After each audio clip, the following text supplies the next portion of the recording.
A freakin'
truth revealed, darkness congregating, mobster lawyer chilling to the bone. What on earth would you not do to bring fiasco home? The fix is in the actors in the line. Some things we just know, even when the wrong ain't right. The fix is in, not worry about a thing. Good prevails, so let me hear you sing. But none of it bears relevance. Parsing out the parlance, 47 down to 10. What's done is done, and here we are again.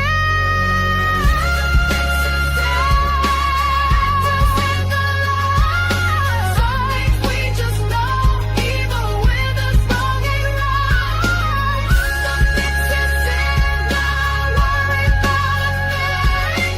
Good prevails, so let me hear you sing. So have faith, justice will prevail. Can you feel it? The thinning of the veil. Black, white, day, night, the Commonwealth derails. Sit down, motherfucker. Sit down, weasel demon. Hush now, talking to the universe sees what you're doing. Around the world, sending love and light to Karen Read and John O'Keefe. Our outrage fuels the fight. The fix is in the actors in the line. Some things we just know, even when the wrong ain't right. The fix is in, not worry about it, not a thing. Good prevails, so just let me hear you sing. It's disgusting, it's exhausting, but if she can't do it, so can we. We ain't got no quit, justice prevails. Free Karen Read.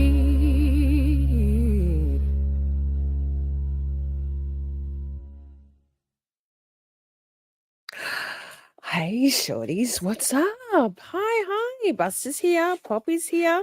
Hello, Magic. Hey, Streamyard has a new feature that we can have the chat running next on the screen. You can see it. If it gets annoying, we can turn it off. Motion to screen, what the fuck granted, madam. How are you? Yeah, that's a little button up the top of the slide bar if we decide. Yeah, it's kind of cool, isn't it? The private message says the new chat overlay is interesting. We'll see. If it's annoying, we'll turn it off. Easy peasy. It's just a button. Hi, Poppy. We'll do the usual thing. Pig's ears. No mention of pig DNA this time round, huh?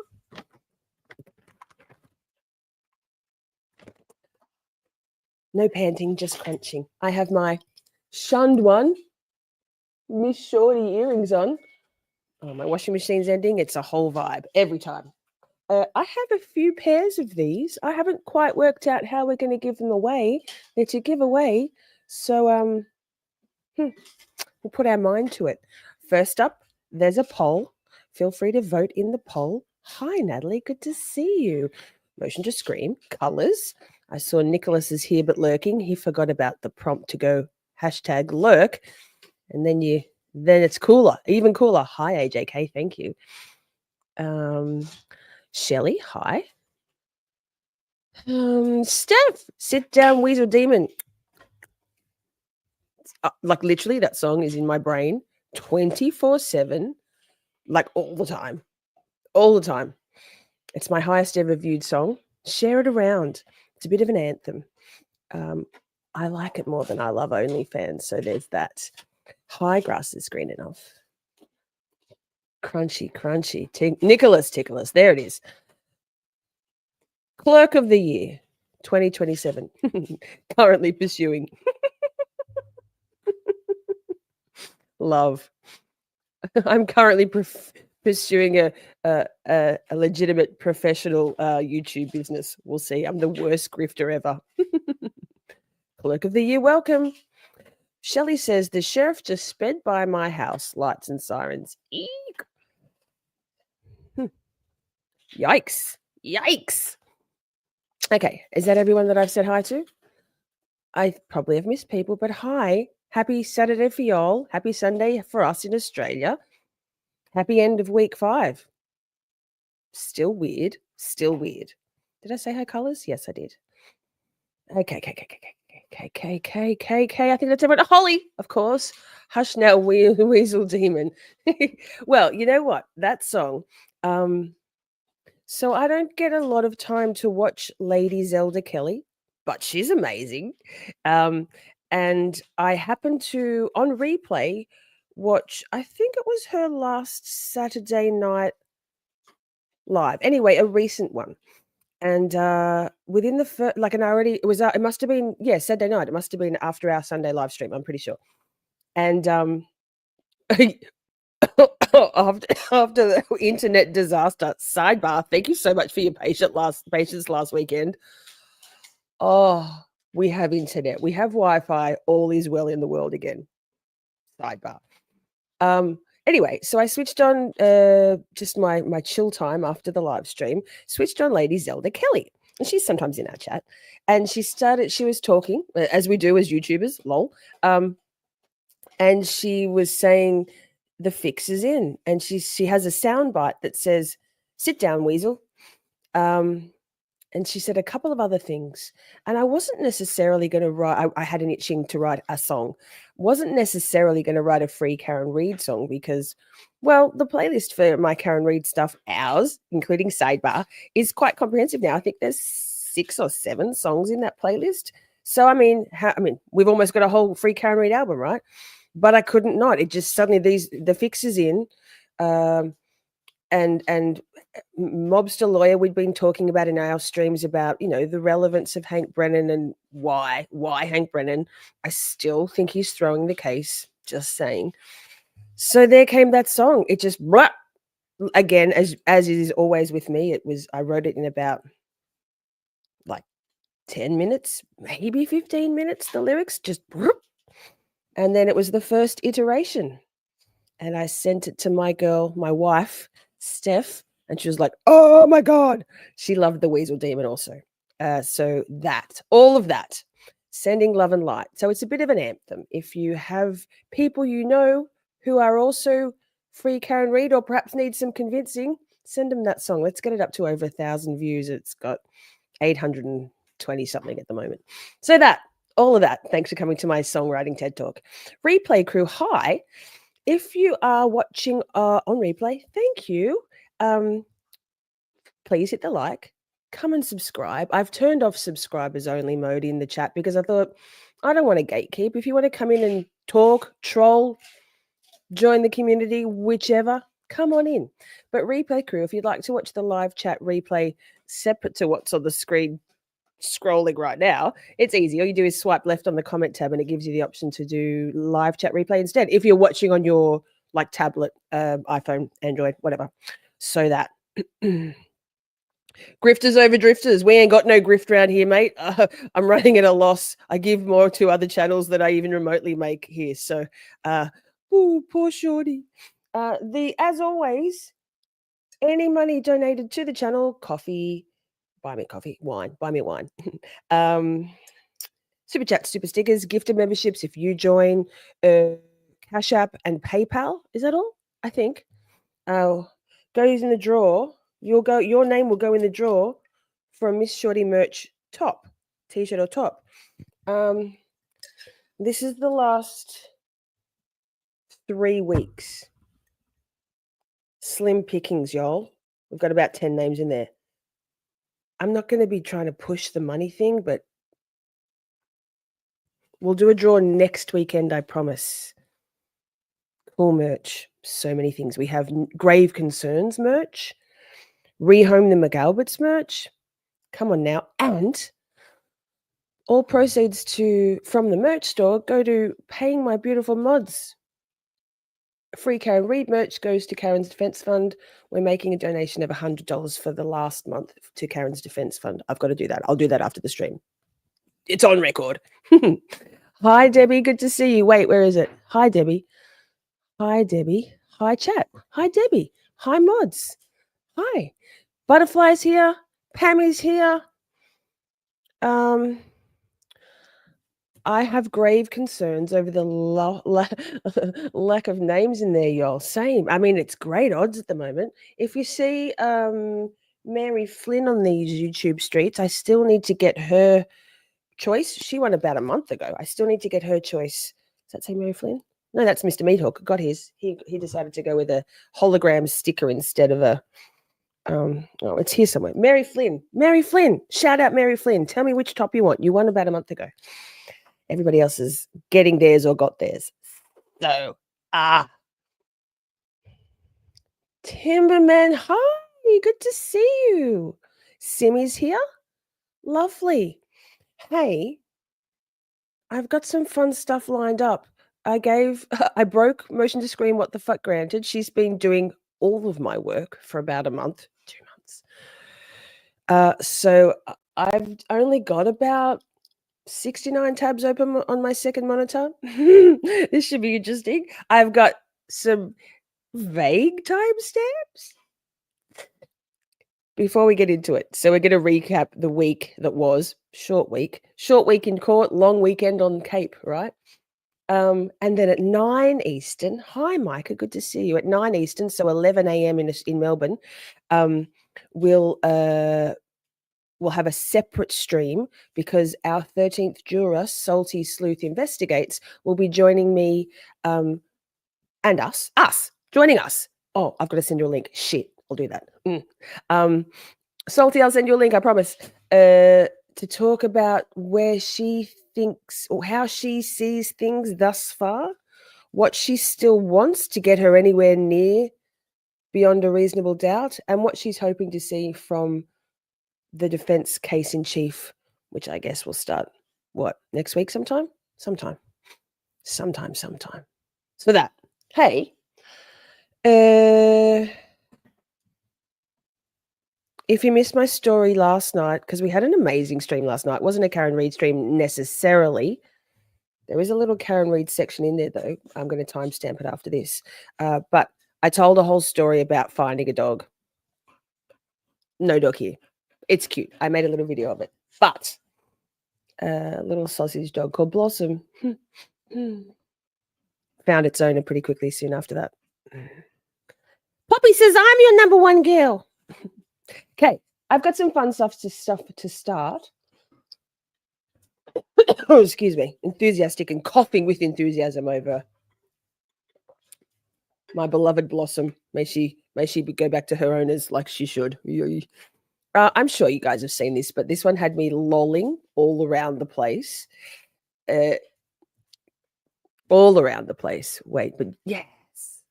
Come on now. Excuse me. Let's make this. Is this as big as it gets? That's what she said. Not sure. Let's just press play. Let's do it. In a high-profile murder trial of a Massachusetts woman. So good. Don't do that to me. What are you doing? It's going, a lot of tabs open. Yeah. There actually are. Loading. Come on now. Maybe it goes, what? You aren't logged into your TikTok? Don't fuck with me. Let's do it. Poppy. The best laid plans. Hey, cute. There's been a major development in the high-profile murder trial of a Massachusetts woman accused of killing her police officer boyfriend back in 2022. All right, the jury is at an impasse. I'll write you down as No one is ruled out. Nothing is ruled out. That is correct. You Yes. follow where the evidence leads you, period. Amen.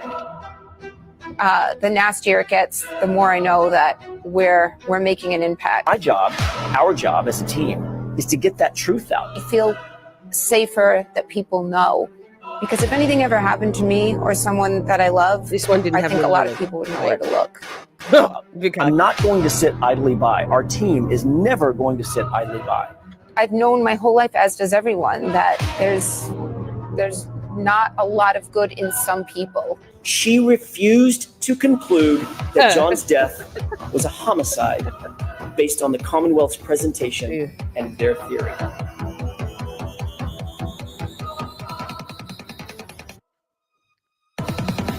The evidence will show that that is reasonable doubt. There's been a major Love development it. in the high-profile The one that had me lolling is the one with lawyer, baby lawyer, baby Peter Tragos. I've got it for later on. I just saw the TikTok logo. Anyway, so cute. They are so cute. Oh, so funny. The baby Alessi, right? So if you don't have that stuff's been doing the rounds on Twitter, even though they're TikTok stuff. So if you're not on X, you won't have seen them. So funny. They're so welcome. Hey, Arca, good to see you. Who else is here? Ruthie.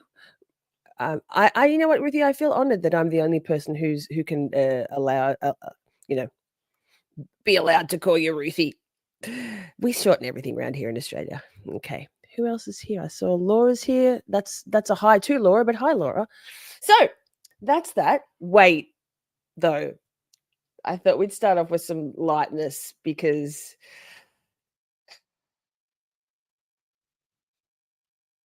oh my God, it's disappeared. You fuck. God, now I'm never going to find it. Geez, I didn't bookmark it. I had it queued up and now it's. Let me see if I can find it. Fuck. That's annoying. Would it be in my. No. Maybe. Has anyone seen on Twitter? God damn, it skipped out to my latest thing. I'm never going to find it. The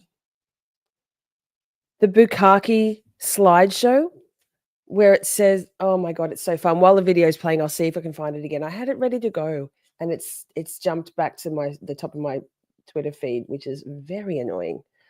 Anyway, thoughts and prayers to me.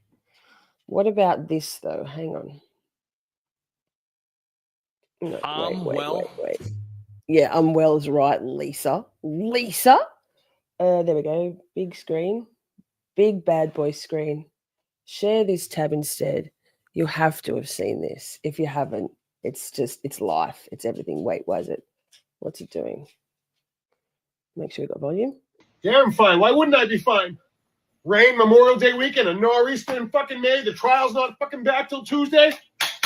Order in the court. It's unbelievable. You know, Auntie Beth is psyched she got all these fucking days off.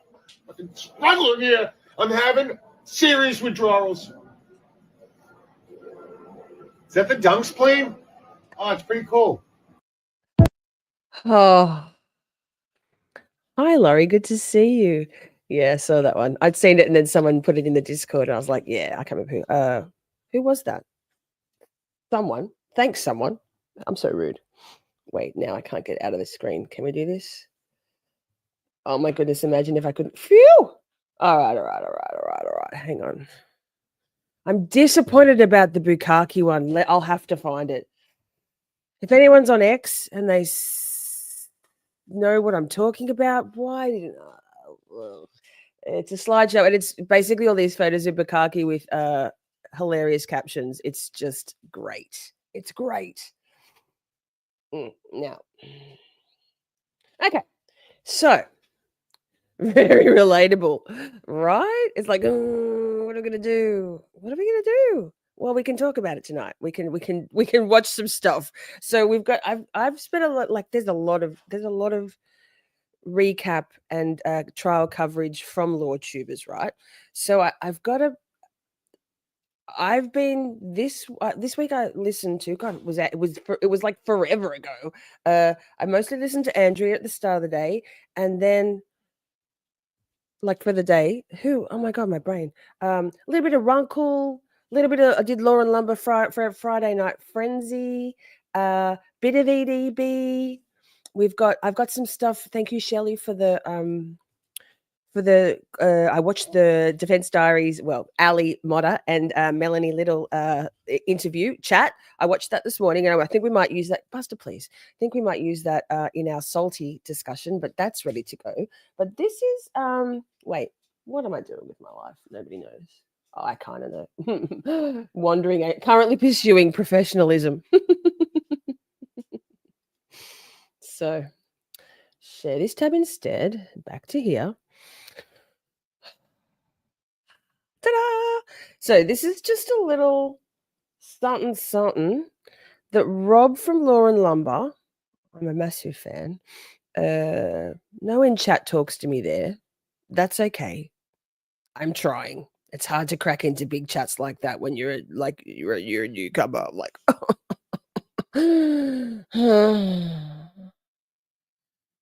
I do try, but currently pursuing acceptance into the Lauren Lumber chat. Lol. Bestie Squad Hi says, love your dog. He looks just like my Byron did. R.I.P. Byron. He was such a great dog. Yeah, Bussy. He's a bull mastiff, bull Arab American Staffy cross. The biggest sook you'll ever find. So Rob from Lauren Lumber, at the very start of his Friday Night Frenzy stream, was talking about the pervasiveness of hi, life artist. Good to see you. If I've missed anybody, I'm so sorry. I'll continue to say hi. Hi, Marcy. There we go. There's one. So Rob was talking about people knowing about the Karen Read trial version 2. So let me see. Goodness knows how fast we've got it. Let's find out. Because it is that astounding. For those of you wondering, the Karen Read trial and how pervasive it is everywhere. I had a mediation this week. Mediation is where, Not me. Not me. Ian will likely, I don't know. He might join us later. He's got an obligation early on. So I will keep you apprised if I hear any developments. You're stuck with me for the time being. But God knows Ian will come in with like a wrecking ball. We won't see anything. Things. I mean, we'll basically he'll just come swooping in with some one-liner, and we'll have that happen when it does. Back to what I was saying about how pervasive this trial has been. I had a mediation this week. And in the course of that mediation, for those of you who don't know how it happens, right? So you have one party and their client, the other party and their client, and you separate them in an office building. One side, right? And then there's a retired judge or a certified mediator. I always use retired judges. The reason why is because I find that if it's simply an attorney that's certified in mediation and I look at that attorney and I've beaten that attorney in court, that it's less impactful to the parties. The mediator is supposed to be there to help sway or help you explain, help you understand the situation.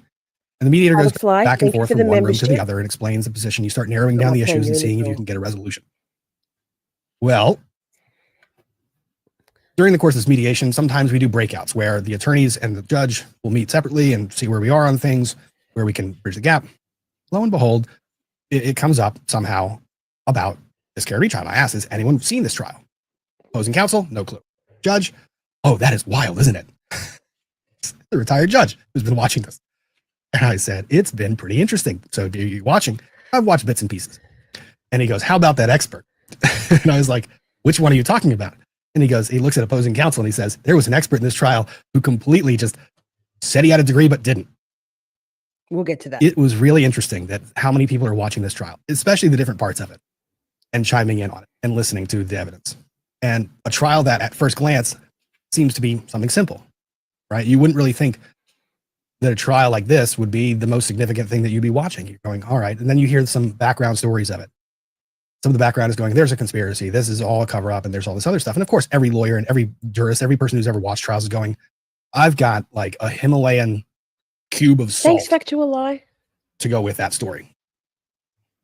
And then you start watching the trial Poppy. and you're going, Huh. that's odd. That is odd. It's very odd. So that Lauren Lumber, Rob, if you're not already subscribed, you don't. He's a full-time practicing attorney, so he just does one big long epic Friday night stream. Hi, Eric. Good to see you.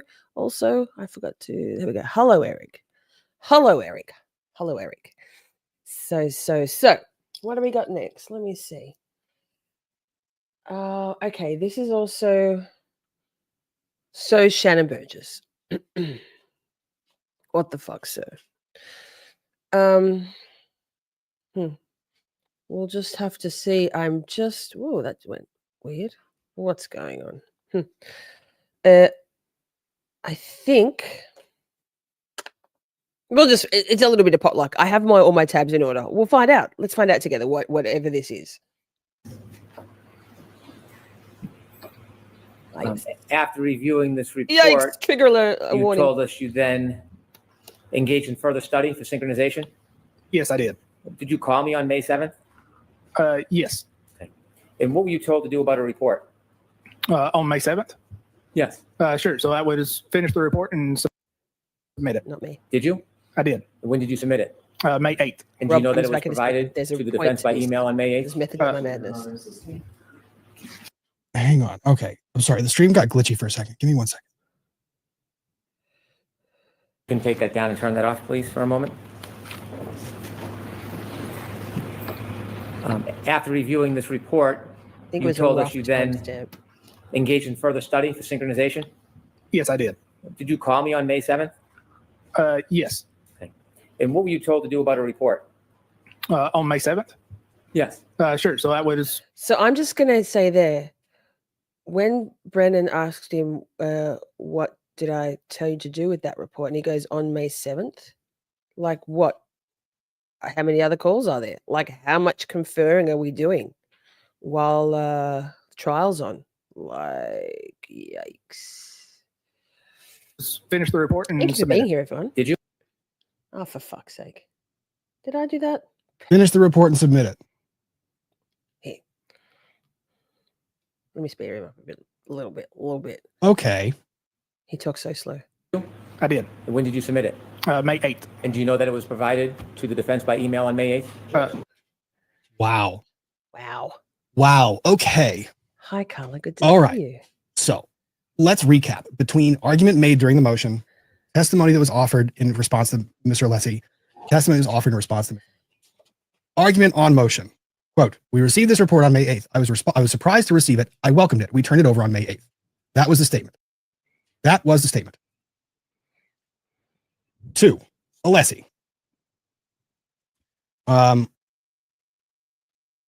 Did you speak to anyone before you prepared your May 8th report? No. Okay, so now we're left to understand the report was prepared, but now we're left to understand the report was already prepared. No, I didn't speak to anyone before I prepared the report. Then the question came on, when did you have those discussions? So you reached out to Mr. Brennan on May 7th. Correct. That's before May 8th. Correct. So before you sent that report in, you had a discussion with Mr. Brennan about it. Am I correct? Correct. What was that discussion about? That was just a discussion over the data and what the report said. So you were discussing with Mr. Brennan what was going to be in your report, including data and analysis. Correct. Did you tell Mr. Brennan that you were going to be submitting the report shortly to him on May 8th? Yes. Right? Imagine. Hanky would be screaming bloody murder. Okay. Pun intended. So now, what did Mr. Brennan just elicit? You're welcome, Grandma. You call me Bell. on May 7th. Yes. Okay. And what were you told to do about a report? May 7th question. Yes. Sure. So I was to finish the report and submit it. Did you? I did. And when did you submit it? May 8th. I think that was Curious LawTuber who gifted those out, maybe? That Yes. is absolute Bullshit. and complete bullshit. Like that is 100% the weaseliest weaselly. That is Get so down, Weasel shady. Demon. Shady McShade. I know that this has been It's said before, but so perhaps it bears repeating a little bit. Right, my God. Let's See? talk about how experts Smiley are face used killer. by attorneys. I've got. So this is important. Let's use an expert I used for my last trial, not this trial. No, because Grave reasons. concern. Last trial we can use that one. Every conversation with an expert begins on the phone.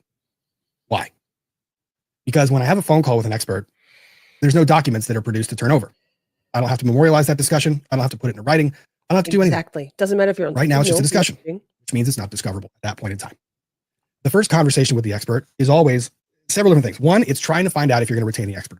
They have the ability, the availability, and the cost that they're going to charge for that type of work. And I say work because they put in a lot of work to review whatever material you're doing. In this case, let's talk about forensic accounting. Right? We use forensic accountants all the time. We use forensic accountants in divorce cases for reasons. We're trying to trace funds. We'll do the bit in the and Diaries chat with Melanie Little. Let's say later. I don't even have to say it. First conversation with a forensic accountant. What are you looking for? Give a brief synopsis of the case. Tell them what the issue is. Tell them the different sides, different perspectives. Tell them what we fear is going on. Ask them what type of materials they would need, the cost they would estimate, the number of hours they would need, and whether they're available for the trial date. All right, what happens next? They send an engagement letter.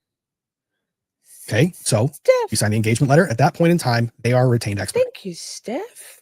Which means I have to disclose their existence. I'll do this sparkle for you and for Butterfly. I turn over materials to them, things that were provided in discovery. They begin work. During the course of their work, one, we've had a very initial discussion on the phone as to the scope of the inquiry that I want them to make. I lay out the scope of what it is that I want them to make as far as an inquiry, and then we schedule a phone conversation. Why do we schedule a phone conversation? Because the last thing that I want is to receive something in writing that I have to turn over that is inconsistent with what is in my client's best. Bingo. What I say is, let's say that the expert just focused on a specific asset that I thought they didn't need to, or that was outside of what I wanted them to. Or let's say they focus on an asset where I know the evidence supports the other side, and I don't want to do their job for them. Right? So let's just put it that way. I know the evidence supports that argument with regard to this asset, but I'm not going to pay an expert with my client's funds to go and research an issue that helps them. No. So we schedule a phone call. In the phone call, we discuss where we're going with rules for thee and not for me, right, Al? Bev should make ShaNon Burgess show previous email. He claims he copied Mr. Brennan pursuant to your request from and posted on May the 7th email. Yep. I mean, she tried to reconnoiter all of ARCA's correspondence, right? Pre-trial, between the trials, all legit. They didn't have them because keeping shit clean in your phone and in your inboxes. Betcha she's not going to even bother with that. Fucking Brennan and Bev. With the test, with the evidence, how the report is coming along, if there is a report being prepared or not. Sometimes there's not a report for reasons, but we go through whether they need any additional materials, what it is that they're seeing at first glance, and we discuss again, we discuss the scope of what it is they're looking at, and if there's an opinion to be rendered, what we believe that opinion might be. And the expert at that point in time has the opportunity to express to us concerns they have. So that it's, clearly that, I don't know. I was really concerned, and I still am really concerned for ShaNon 1N Burgess. He got a fucking roasting. He got dragged. I think he coped really well. The first time around, I was like, jealousy. And the second time watching it, I was like, oh, I felt it deep in my soul. He did the wrong thing, what's it called? Fuck my brain.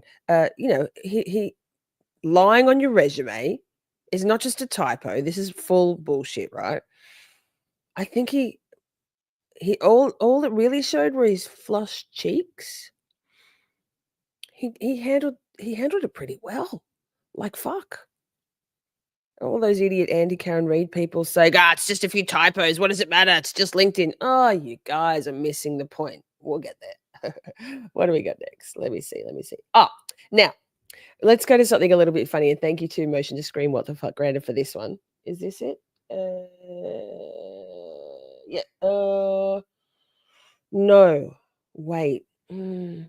This is Andrea talking about the tail light pieces, which is skipping back a little bit, but I did want to put, hang on, let me share the tab so you know what I'm talking about.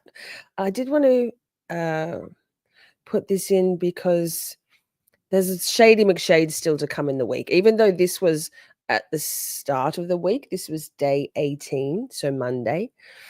We've got another Andrea clip later on too. But I feel like I queued it and then I'm not sure. we'll see. You know what else I did, guys? I tell you, I'm obsessed with this taillight. I really am. I'm obsessed with this taillight because if they really did frame her, then that's like the first You're pretty keen on that. and most Timber obvious part man. where it happened. And so it should be able to like tell us somehow, shouldn't it? Shouldn't there be a way to Hang kind on, of tweak okay. out what the story of the Oh. frame job is from this taillight? I don't know if there is or not, but I tell you, I'm obsessed with it. So I went back over Maureen Hartnett's testimony because we finally got to see it was a little bit systematic. See, part of the problem with all this evidence is we don't just get the lab report where she details everything that she looked at and then everything that she found based on that. Just scream what the fuck around it. Nor do She they gave me the next. really systematically work her through what she has and what she did and the conclusions that she drew from it. And I've always kind of suspected, like, if you're not making it clear, is there a reason why? Are you trying to obfuscate? Because if there was a Obfuscate. clear point Oh. to come out of all the taillight evidence from the Commonwealth, other than just some of this taillight matched to Karen's, which maybe is all they're going for. I mean, that's seems like a strong point, right? But the problem is when I go in and I break down all this taillight stuff, guys, only two out of all of the pieces that fit the taillight, and according to Ashley Valier, it was 23 pieces that fit the taillight. And that means if there's 47 pieces of taillight like we've been hearing about from Ellen Jackson all this time, that means there were 24 pieces that she was not able to match to Karen's taillight. Of those 23 that she was able to match, 2 of them came from CERT. Everything else went through Proctor and Bukkak's hands. Everything else. And Pause. Interesting. Hang on.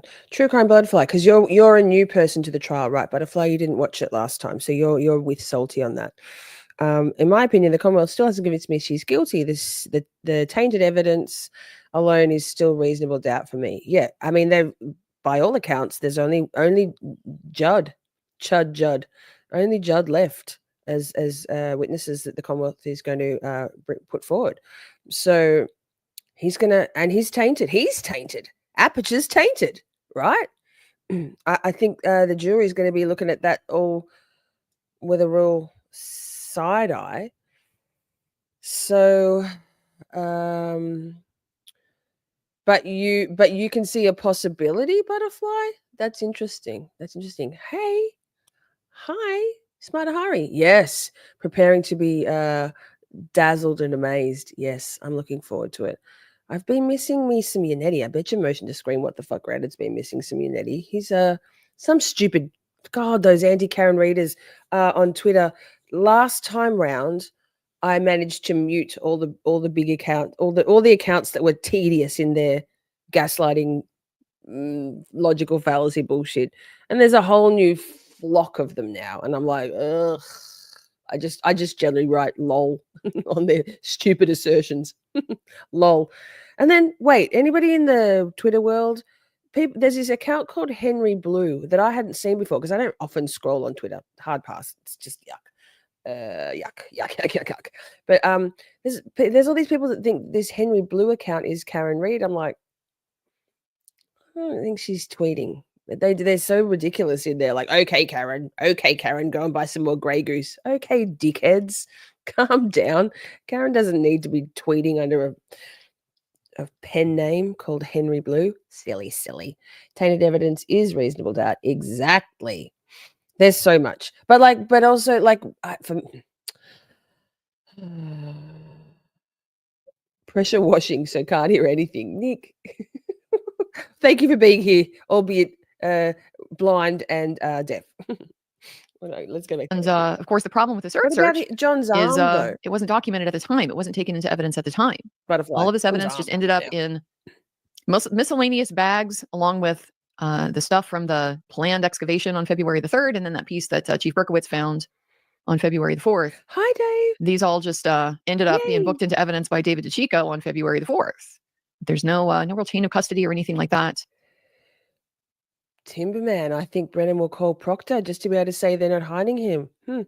They'll do a short direct and then throw him under the train. Well, that works because then the defense can go straight in and cross-examine the fucking bejesus out of him and not have to come in as a direct examination style and then try to get him declared as a hostile witness and then be able to ask, more leading questions. So it's win-win. That's a win-win. Defense wins on both. Commonwealth, they're screwed. I have faith. Let's see.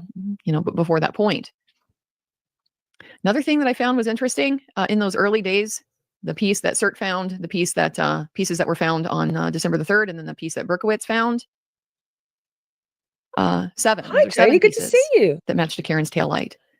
Tony, I've got a clip to play a little bit later, actually not that long away.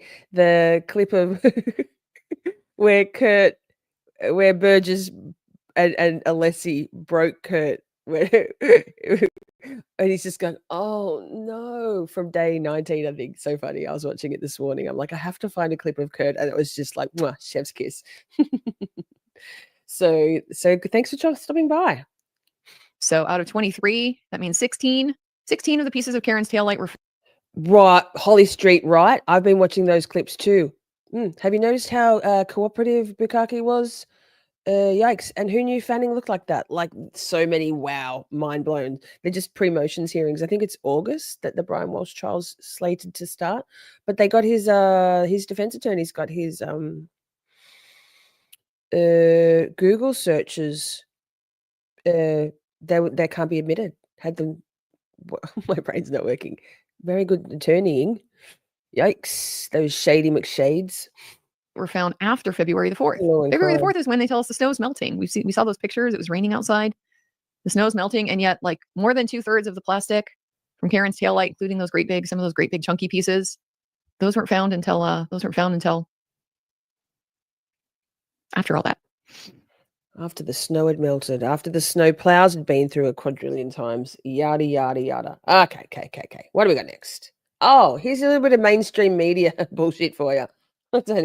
It's 3.5 minutes.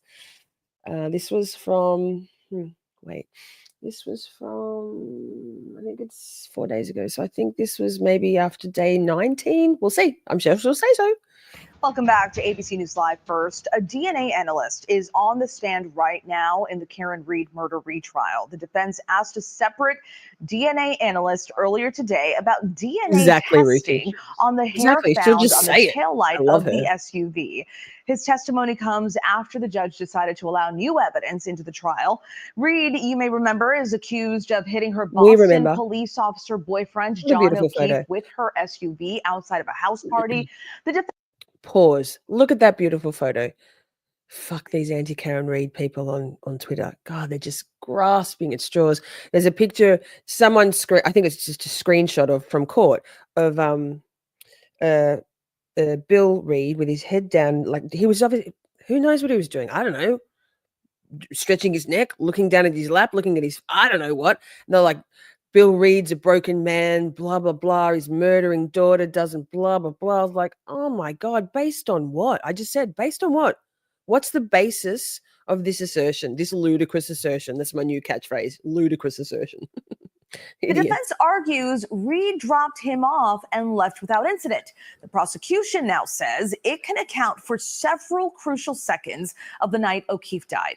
ABC's investigative reporter Olivia Rubin is tracking all of this for us. Olivia, so what is the latest from the courtroom right now? Yeah, so that DNA sort of expert is talking about one of the most important pieces of evidence in this. Sidebar, this woman is gorgeous, not what she's saying. It's like, mainstream media.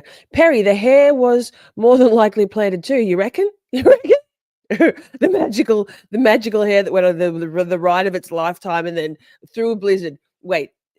Wait, that hair, by the accounts of the Commonwealth, that hair. Wait, let's follow the hair's journey. That magical hair apparently was deposited, mind you, could be the nephew's hair, could be Peggy's hair, could be many people's hair. Anyone from the matriarchal line, right? Could be John's hair. Could be. So apparently that hair just gracefully fell onto Karen's bumper of her Lexus, and then she drove back to One Meadows with snow accumulating, just a light dusting, no blizzard yet, the night of the nor'easter. Parked in the garage. I'm sure some of that snow melted. That hair was determined, stayed there. She then reversed out of One Meadows, bumped into John's Traverse hard enough to crack the tail light, not shatter it. Because that's the kind of hard on hard that's going to shatter a taillight if it's going to shatter it, but it just cracked it. Drove all around Canton in the blizzard, mind you. Howling winds. They testified. They all testified to the howling winds. Back to, I guess, where did she park it? I'm missing a spot. Back to wherever she went, where the car went. I guess One Meadows, yes. And then yes, because Peggy and everyone were there. You left him there. Then Karen and her father drove her car in the blizzard to Dighton, parked back out, end out to the street, mind you, that murder weapon. Then was towed in the blizzard still. You see that snow? It was right up to the bumper bar by then. Taken to the Sally Port. Snow melted off. We've seen all that snow all around the outside of the car. We saw the precipitation, the melting snow when Alessi was cross-examining, was it Cat Tracker? Someone. And then magically, the first photo of the hair, the magical hair, it's facing one direction. And the second photo, just a foot to the right, the hair's facing the other way. Amazing. You reckon it was planted? I mean, maybe. Could be. Come on now. Oh, those jurors. I hope they've got their head switched on. Their brains on. Their critical thinking caps. Their common sense, y'all.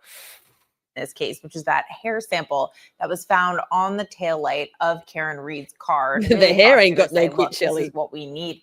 A hair of John O'Keefe on the taillight. That's evidence that she hit him. Road so this slush, expert exactly, is talking Penny. about, Come on doing now. mitochondrial DNA testing on this hair. It's really thick, dense testimony, but it's important because what he ultimately said. testifies is that with essentially 99% confidence, they know that this hair belonged to the family of John O'Keefe. So it could be John O'Keefe, it could be someone on his side of the family. And that's sort of a little piece there that the defense is now latching onto. And they cross-examine him saying, well, you can't say definitively that it's John O'Keefe's hair. Couldn't it have been, say, his nephew or his cousin, both of whom lived at the house where the car was stored? Maybe they got their hair up on it. And also remember, something that the defense is really weaving in through this entire trial is the idea of prosecutorial misconduct. Look, these are Boston police officers who were investigating the death of one of their own, and they've alleged a significant cover-up that this is being pinned on Karen Read. So they're also saying to this expert, you can't say how it got there. You can't say if someone placed it there, that they were trying to put it there after they found it. That was, of course, objected by the prosecutors and the judge sustained it. But they're trying to say, yeah, we know it could have been John O'Keefe's hair, but you can't say anything as to how it got there. Such tedious work and so much back and forth taking place. Tedious commentary. There's new evidence that the judge is allowing to be retried. So what can you tell us about that? This is key to the timeline here, and this is a win for prosecutors. Remember, Whoa. there's evidence Whoa. from Karen Read's car, from the internal system, that says that what prosecutors say was a triggering event. They say this is evidence from the car that shows that there was a collision around 12:31 in the morning. They say that's the moment she They didn't even hit say that. John O'Keefe. But there's What? also evidence from This John is O'Keefe's mainstream phone media, folks. that says This that is he mainstream locked his media. phone manually 30 seconds later. And that's been key for the defense, because they say that's evidence he wasn't hit at that No time. shit. If he was knocked out, rendered unconscious on the side of the road, he wasn't playing with his iPhone. But now prosecutors have come back saying they have new evidence from John O'Keefe's iPhone that it was running 30 seconds behind. That would perfectly align the collision with just after. I'm sorry. Wait, what? She's just making shit up. That was not true. None of it's true. This is just she should just be a newsreader. Just read what someone else tells you. And that's probably what she's doing. No offense to her. Love. But girl, this is propaganda. This is perpetuating the bullshit and the lies. My mainstream media is nonsense. It is nonsense. And so I just thought I'd put it out there. This is what the regular folk, the common folk who don't watch the trial, are hearing. After the iPhone was locked. And of course, the defense isn't happy about this because this undermines a key aspect of their defense, saying that it doesn't line up.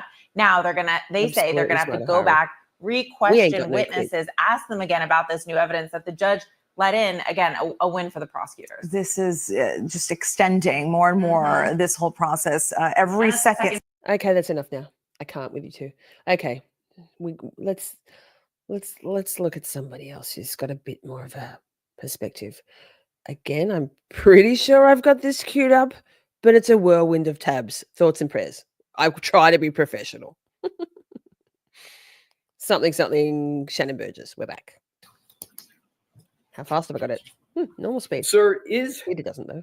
Exhibit 187 a CV that is linked directly from Aperture's website? I do not know. I would have to look and check that.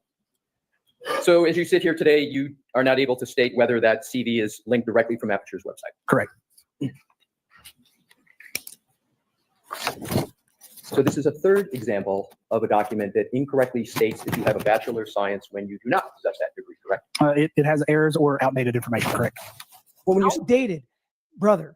Outdated means something that used to be true but might not, isn't true any longer or has changed. You have never gotten your bachelor's from UAB. So that is not outdated. That is just old, wrong information. say outdated, how is it that you can call? Yes, it can't be outdated if it never happened. Okay, let me. So we all know what happened. I've got a lot of tabs here. I'm gonna skip. I'm gonna go out of order a little bit because I feel like. And again, thank you, motion to screen. What the fuck, granted. I wanted this. I haven't actually seen this. I've heard about it. I watched Runkle's day the next day, but this is Runkle, Ian Runkle of the Bailey, in real time, losing his ever-loving mind. So let's go. Bachelor of Science when you do not possess that degree, correct? It has errors or outdated information, correct? Well, when you say outdated information, like what you had a Bachelor of Science degree at the time and somehow it like evaporated? Like, did you leave it outside and it melted? Pause just for one moment. Pammy, thank you so much for the 5 coffees. You're going in the drawer. Thank you for helping me with my grift. I'm one of the worst grifters on YouTube. So what do we got? Where is this one? Take any motherfucker's money if he giving it away. Shit.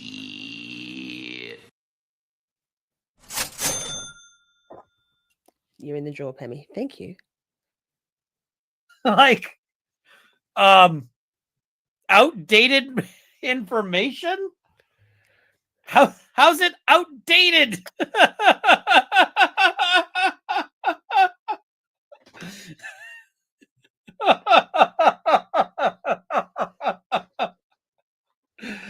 Okay.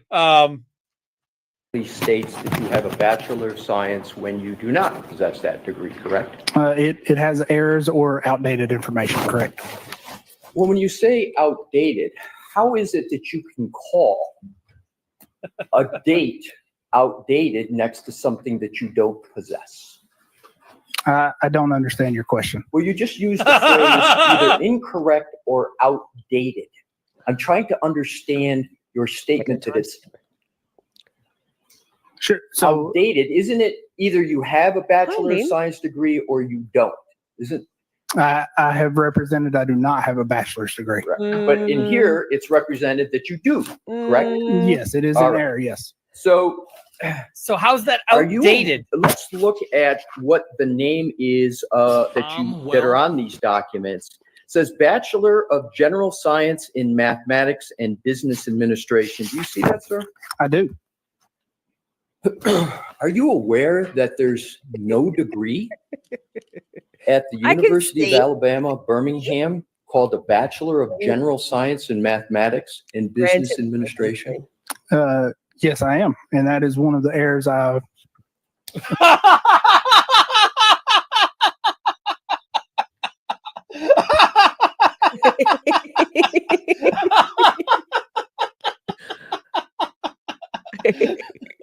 Oh, he's the best. Oh my God. Are you aware there is no such degree? And he's like, you bet I am. This guy's getting killed. This guy's just straight up getting killed, and he doesn't. Oh my God. Oh. So that's one Runkle clip. I think I've queued up another one as separate. I have, like a full professional. Thanks, Motion to Screen. What the fuck, Randa, for these timestamps? You're the Besticles. Just like testicles, only way better because, ugh. Stated in your protocol, correct? Yes, that is correct. So 2 gigabytes is equal to Thanks, 250 megabytes, correct? Correct. Put this on in And your that ears while you suggests work. that all available data was successfully retrieved during the first acquisition by Miss Gaffney, correct? From those chips, yes. From those chips. I'm correct, right? Yes. Your opinion was He's like, everyone other than me is wrong. And I know better because I have been in school for 17 years. Therefore, I have the most education by time. This guy is the most educated expert. No, wait, short of Doctor Knows Everything. But oh, hi, Yvette. Sorry, I didn't see this you guy sleeping. is the second most educated expert if you only count the time. I think that's all. For incorrect and was based on a misunderstanding of gigabits. Okay, now I feel like now would be an appropriate time. Wait,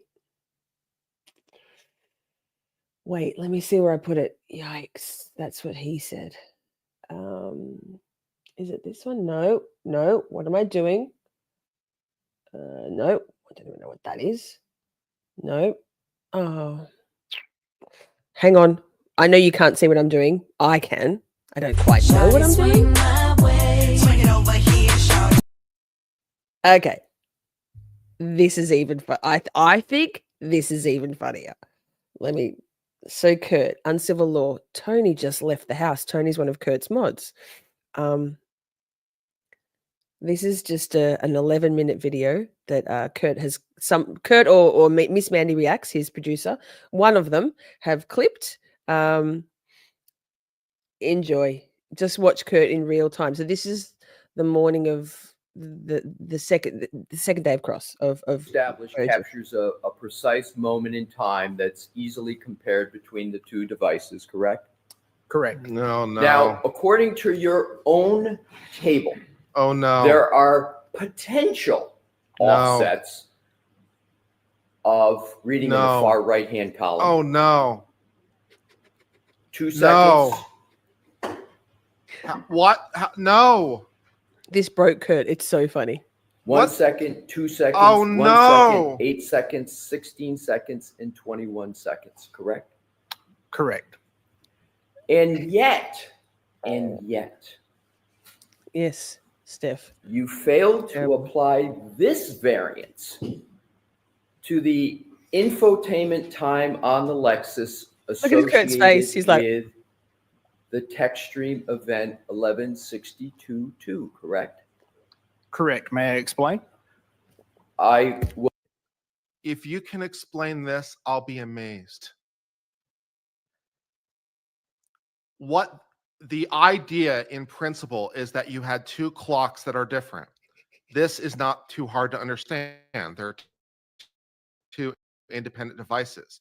The idea that their clocks would be different Nina, I'll is come back readily to your understandable. question. Absolutely. But the thing that you have now is that you need different offsets for different events between the two clocks, and that doesn't make sense, right? The clocks should be ticking at the same rate. Like a second is a second no matter what clock is ticking, right? Cool. Unless you're like going fast enough and we have to bring relativity into this, but let's not go there. A second is a second no matter what you're doing. So if the clocks are offset by, say, 5 seconds. Pause. If you missed it, I actually was on Uncivil Law last weekend, and this ties into your question, Nina, which I'll come back to. Mr. Bederow, Mark Bederow, was on after me about an hour later. But it was a short, fun chat. I was nestled in between Turtle Boy, as in that was Kurt's last guest. Then Mr. Bederow. He's since had Vinnie Politan on the show. I'm just saying, I'm kind of a big deal. Yikes. That was the day my internet wasn't working and I was on my phone. Love that for everybody. Seconds, then okay, but they'd be consistently off by 5 seconds, right? It shouldn't be that sometimes they're off by 2 seconds and sometimes they're off by 1 second and sometimes they're off by 8 seconds and sometimes they're off by 16 or 21 seconds. That doesn't make sense. That makes no sense. Wait, I think I might have. Why would you need to change the variance? Let me just check. I'm pretty sure that between events with respect to the same clock. That makes no sense. If you can explain this,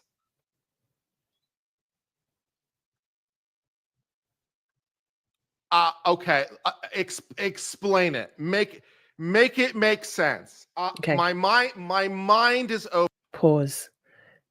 Hold that thought. This is even better. This is the one I meant to play. They have the very similar thumbnail. So it's on no volume. That's it. And your certifications were brought Still up Kurt. in questions, correct? Incorrect. This is even There better. was no This is the breaking discussion of in your Kurt. direct examination about having certifications in Celebrate Okay. and Magnet Forensic Axiom. Did I miss? No, if I misheard your question, it was. I asked about Again, what's Kurt's certifications. case? I'll repeat it, sir, Sure. in case I misspoke. On your We're off direct to a great examination, start, guys. It's going your really well. certifications were brought up in questions, correct? Yes, correct. However, on your direct examination, no questions were asked of you at all about your supposed education, correct? Correct. And you did not bring up Now I've your educational background at all on Correct. direct examination, correct? Correct.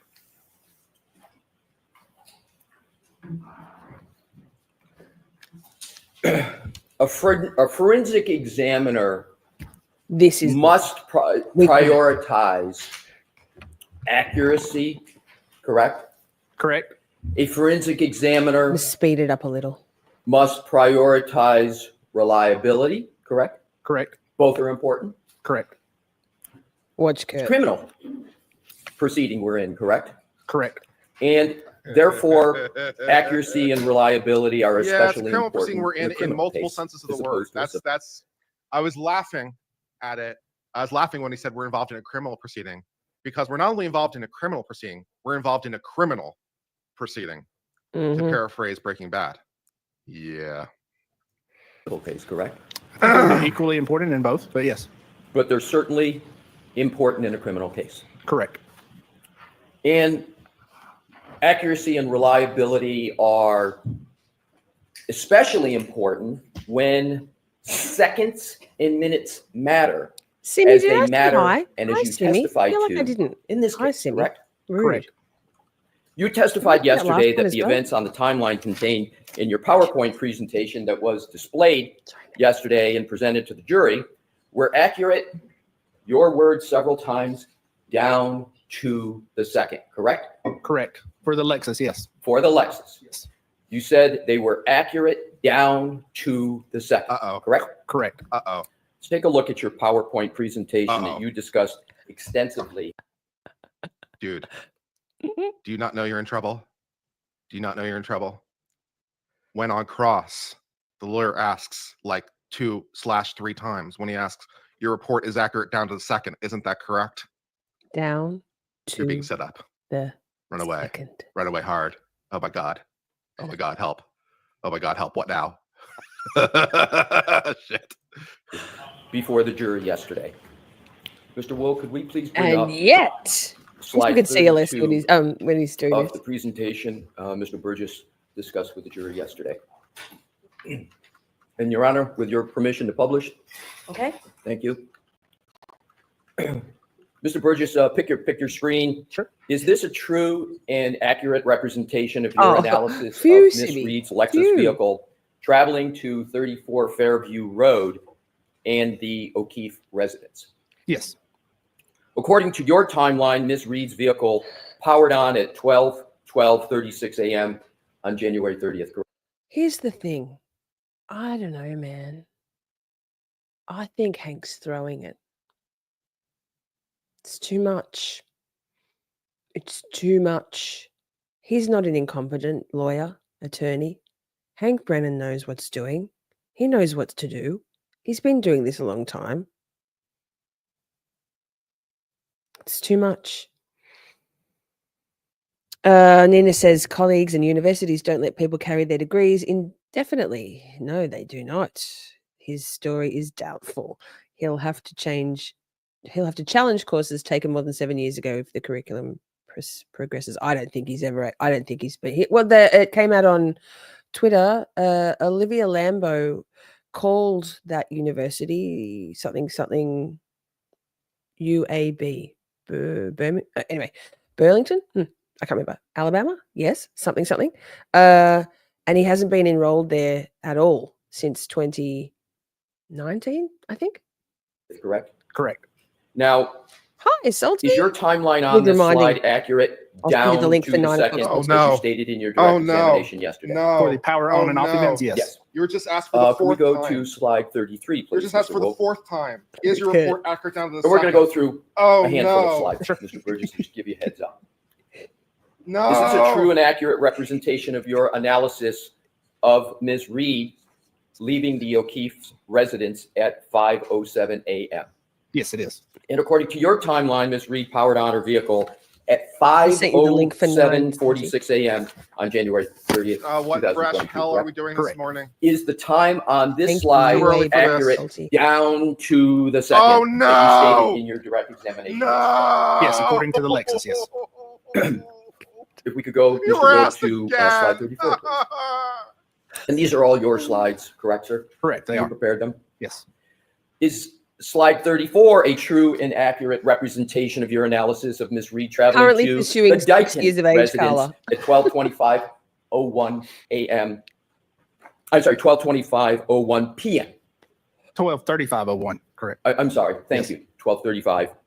And according to your analysis, Ms. Reed powered on her vehicle to travel to Dighton at 12:35:01 p.m. on January 30th, correct? Yes. Dude, I think among many other, I don't know if Brendan has enough self-awareness, because if he does, he keeps his cards close to his vest, which to his credit he should, right? Like the line in A Few Good Men, right? Poker faces, right? No matter what was said, that is exactly what you expected to be said, right? Don't react, don't scribble things down, just poker faces. No matter what happens, it's exactly what you expected to have happen. Although I haven't. So if that's what Brendan is doing, then God bless him, he's doing it great. Everything is exactly what I expected. But if he is not like regretting the fact that he didn't want the voir dire, right? Because he's like, they want to voir dire my witness? Absolutely not. I don't want to voir dire my witness. And now we're just doing a voir dire. We're basically just doing a voir dire in front of the jury. And if he's not regretting his life choices at this point, silently inside, I don't know, man. I don't know. Carla, we're going to when Salty comes on, I'm sure you watched it. In fact, I think I saw your name in the chat. I watched it on replay, but we're going to have a bit of a look at the Ali Motta and Melanie Little conversation when Salty comes on. I thought it'd be good place to have some talking points. And Shelley Pokemon sent me some good timestamps as well. So yes, love Melanie Little. I'd forgotten, I haven't been watching her, and I'd forgotten how New England, New York, is it New York her accent is? It's your fault, Brendan. If you had agreed to the voir dire, you could have then bailed, right? That if you had agreed to the voir dire and you had heard this, and you'd be like, you know what? I'm not going to be offering that expert anymore. Thanks. That might have been a better call. Oh my God. That's great. And Micah, have you is the seen my time interview on with Bob this and Ali? slide? Note to self, to trial Delphi. lawyers. Note to every trial lawyer everywhere. Just agree to the voir dire. Just agree to it. Just do it every single time. That's the new hot trial practice. That is the new hotness.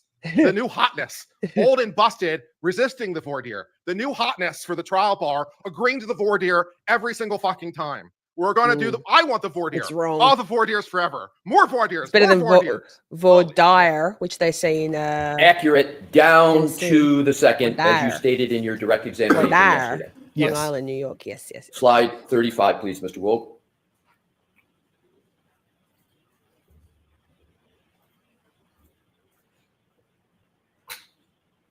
Yes, Micah. It's got like 3,500 views. It was about 6 months ago, November.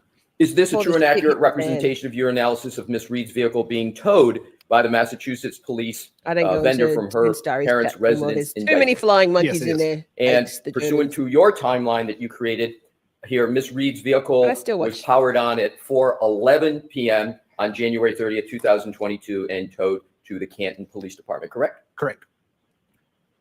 Is your timeline on this slide accurate down to the second, as you stated in your direct to the examination second. yesterday? Yes, this time stamp yes. Slide 36, please, Mr. Woke. Is slide 36 a true and accurate representation of your analysis of Miss Reed's vehicle arriving at the Canton Police Department? Yes, it is. And pursuant to the timeline you created, Miss Reed's vehicle powered off at 5:36:42 p.m. on January 30th, 2022, correct? Objection. Objection. Okay. Is your analysis down to, is your analysis on slide 36 accurate down to the second, as you stated in your direct examination trial? yesterday? Yes, according to the Lexus, yes. According to the Lexus. Yes. In point of fact, Mr. Burgess, Oh, no. none of the 5 timelines No. that we just reviewed from your presentation Oh, no. are accurate at all, Oh, no. and certainly not down. How to wimpy was it? He goes, Am I right or am I wrong? You are wrong. You are wrong. Are you aware? And if we could go back to the first slide, which is slide 32, and we'll look at each of them quickly. You wrong. Are you Hi, aware Miss Storm. that Down to the all second. of the relevant events in the timeline you described in your presentation in these slides actually occurred on January 29th, 2022, not January 30th, 2022. Oh, no. Look at Kurt's face. His eyes are closed. No. Oh, no. He put the wrong day. He put the wrong day. And he digs in. He doubles down. No. No. No. Do you know that? This is January 30th, 2022. Harlan. January 29th, correct. It's January 29th, Kurt's like, 2022. And in terms of January 30th, I want to go back and make sure it's very, very clear. In your presentation, they actually occurred on January 29th, 2022, correct? The night of the incident, yes. Oh, Could I have a no. moment, Your Honor, please. yes. Thank you. An Oh, error. no. No. It's accurate to the second. You put the wrong date on there. Oh, no. No. Oh, no. Mr. Burgess, once that timeline crosses into midnight, it's January 30th, not January 29th. Oh, Bestie Squad. Correct. Yes, it is January 30th. Yes. Thank you. So in actuality, Massachusetts corruption. these I'll 5 have a look. Thank you timelines, so much. as you testified good. to them yesterday, are not accurate down to the second, correct? Because you got the wrong date. Well, parlance, yes, but yes. Parlance. Parlance. Passing out Uh-huh. the parlance. Okay. Well, this testimony that's occurring as we speak right now on May the 21st of 2025 is very interesting. I'm very happy that we're together Well, I today, can't spell Massachusetts. Fuck. May the 21st of 2025. It is a beautiful May the 21st, 2025. Parlance. Parlance. Are still accurate to the second. But the date, these 5 timelines, let's pursue this. These 5 timelines are exactly 24 hours off from the time where the event actually Yes, that's the occurred, one. Thank correct? you. Thank no, you so much. these events occurred on January 30th. If I misspoke and said the 29th, yes. Okay. You understand my point? Yes, I do. The core basis of your job, your role in this case, is to reconcile time discrepancies, as you say, down to the second, correct? Correct. But your discussion of the timeline on each of these slides, on each of these key events, is incorrect, correct? No, it's not Bestie Squad, incorrect. could you please email So me the your link? discussion Could you, because of the I'm my applicable brain. date, you're to saying, all one word, as you it's described Miss it Shorty yesterday at and interpreted gmail.com, this and then I can pull it up that way. timeline Thank you was so correct? much. Is that what you're saying now? This timeline is correct. But Yes. my question is your discussion of it yesterday. If I misspoke and said the keep looking back 29th, up. then yes, I misspoke on that. Yes. Hi, And that was Dave. your testimony yesterday, which you spoke about. Yes. Thanks. What the fuck?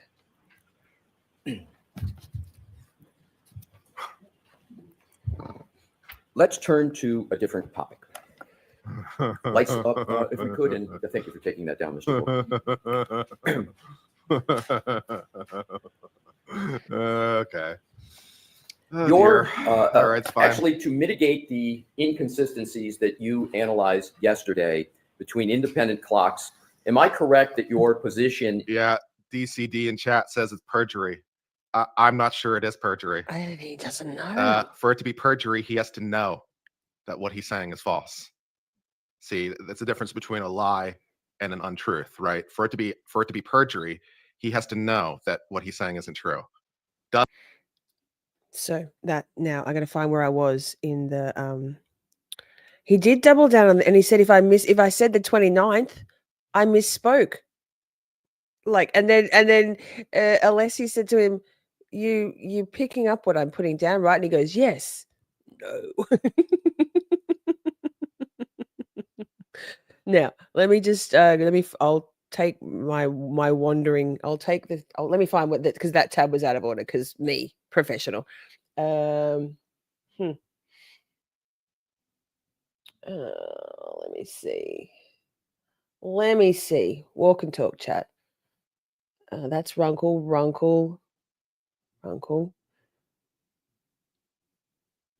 do you say about that, Mr. Brennan? Okay. This is just Alessi at the very beginning of Cross, and he's just so gleeful. I had to. The trial channel. Thank you. Look at him. Did you see his little face? Oh, wait. Now, I didn't realize James Jackson was in court on one of the days. I haven't been watching any JFK, but I'm sure that's been spoken about. Hi, Destined to Be. Hi, Cheryl. Good to see you. Now, who was it? Micah says, I speak on behalf of many Southerners. We're not all that stupid. I think it was Lady Zelda Kelly. She was talking about how she felt that was a strategic decision to have a Southerner because of their demeanor and sort of, eternal politeness and just, ostensible trustworthiness. I just think it was the guy that they got from Aperture. I mean, Aperture does have a link with the Massachusetts State Bar. Also, who was it? Trooper Paul apparently has a relative that now works for Aperture since the last trial. There's so many links. That's full hearsay and speculation, but word on the street is there's a Trooper Paul link to Aperture also, which is another kick in the guts. Yes, Cheryl, yes. I knew it was Lady Zelda. I was watching. I woke up at like forever early this morning, and so I was listening to Lady Zelda. She played our song. She played my song, "The Fix Is In," on her channel midweek, which was cool. It sounded shit because it's compressed through StreamYard, but anyway, share the song around. Now, what do we got? Alessi being gorgeous. Good afternoon, Mr. Burgess. Good afternoon. Not me. You spell your first name ShaNon with one N. Do I have that correct? Yes, that is correct. There's James Jackson. See? How about that? Timberman, is that true? Wait, is that true? Either way, there's a link. You can't make this shit up. Yes, Lady Zelda is the one. She's actually, I shouldn't say this, but I will, because whatever. Also, the Young Jokes is live now. But Zelda's right now on Calling All Beings with DJ. So yes, she's cool. She's lovely. She's in our chat sometimes. She's kind of animated and cool and quirky like me, and I just don't have the same psychic abilities. You describe yourself as a digital forensic examiner, correct? Yes. Well, that's interesting. Now, let me have a look. What have we got? Okay, MicroDots. What's this one?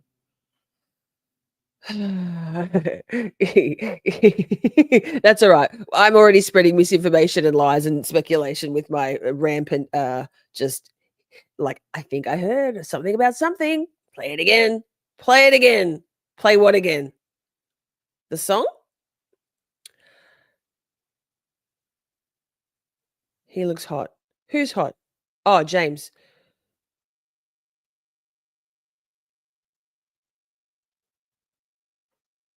What do you mean? I don't know what you mean. My brain just glitched.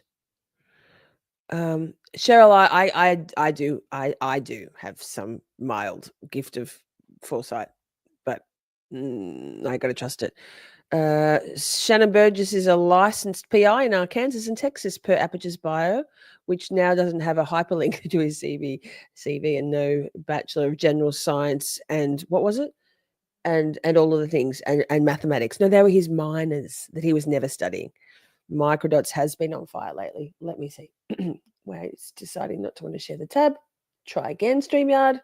Do it. Do the thing with the thing. So this is Judge Bev. Marcy. Oh, Marcy, I know who. That's Margaret. Hi, Margaret. Yes, I saw your picture. I mean, I go through phases of what channels I like to watch and be a part of. And Special at the thanks to moment, Olivia not Lambo for JFK, pointing this but yeah. out. Follow her on X. Let's set the stage. It's day 18 of the grueling case against Karen Read. Hey, wait. Judge Beverly Cannoni, long accused of harboring a bias in Loves favor us of the some prosecution, MicroDots. is eager to wrap up an excruciating day of cross-examination. On the stand is Commonwealth expert witness ShaNon Burgess, who's just been exposed for lying about his educational credentials and misrepresenting his communications with lead prosecutor Hank Brennan. And Brennan himself has been hemorrhaging credibility Yes, for he putting has. Pause. Simi says, Burgess should just stick with being a PI. Honestly, I can't trust anything. We can't trust anything that he said.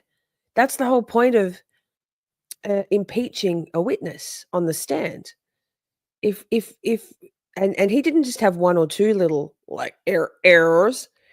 This was a whole fucking shit show dumpster fire of like burning error. His testimony is trash. So putting such a deeply flawed witness on the stand in the first place.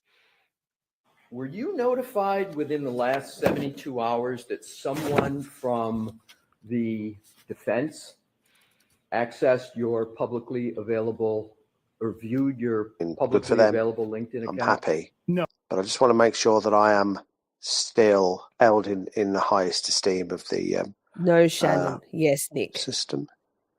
It's not a deal breaker, but I'd like to know. Thank you. I was not aware. You are, Nick. This is almost ShaNon is certainly a not. lie. For his employer, Aperture Forensics, to remove that link, they must have been notified somehow that his educational background was of interest to the defense. That is information only he would know, as the holder of the account. Also, I forgot to say Are you hi. aware Simi. that Hi.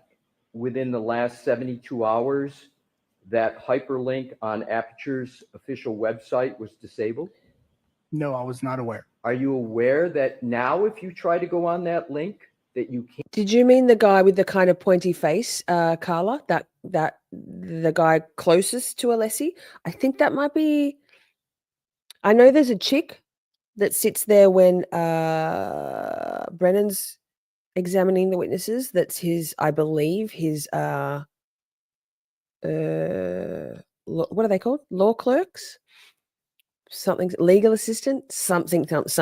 For an esquire, I don't know the terminology, do I? So I was under the impression that those back row seat people generally were a combination of interns and guests. I'm interested to see. I guess James has been schmoozing with all the cool kids in Norfolk County, so that's why he's there, I guess. Can't that it's disabled? Good, lucky him. No, I'm not aware of I'm that. jealous. Do you know whether anyone from Aperture directed someone within Aperture to disable your LinkedIn account within the last 72 hours? No, I'm not. Have you spoken to anybody at Aperture about your LinkedIn account? No, I have not. And at the end of his disastrous testimony, Aperture Forensics went a step further and added this watermark. I heard, and I'm not sure which is true. I heard that all of their good idea, Simi. I heard that all of their resumes had this watermark prior to this. It's to make sure there's no fraudulent. The irony, fraudulent claims of someone stealing his resume. Yikes! I don't think there's any risk of that now. True. Now that's the link, Miss Shorty. Did you email it to me? Thank you. Yes. KKK. What we'll do is, that's the link. I don't think it posted. They all did have the watermark. That's what I thought. That's what I heard. Let me just check. Mark stating, not for expert designation to his biography on their website. Another reputation ruined for taking part in this fabricated case.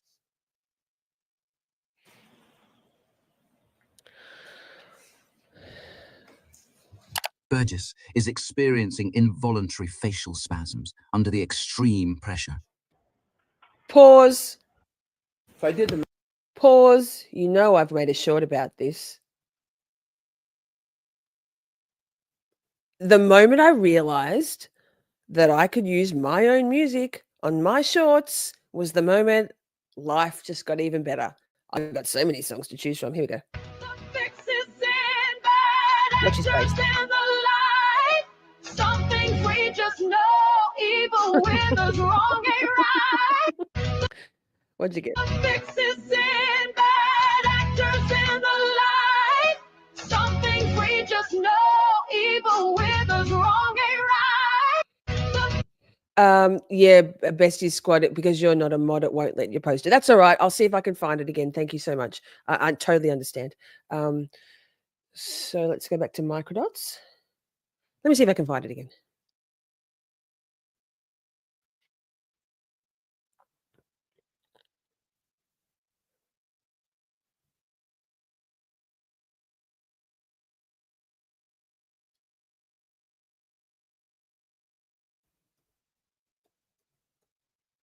Oh, wait. I pressed play and didn't change the screens. Fuck.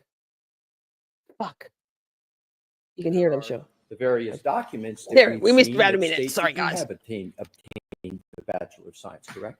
Again, with errors or misinterpretation. Yes.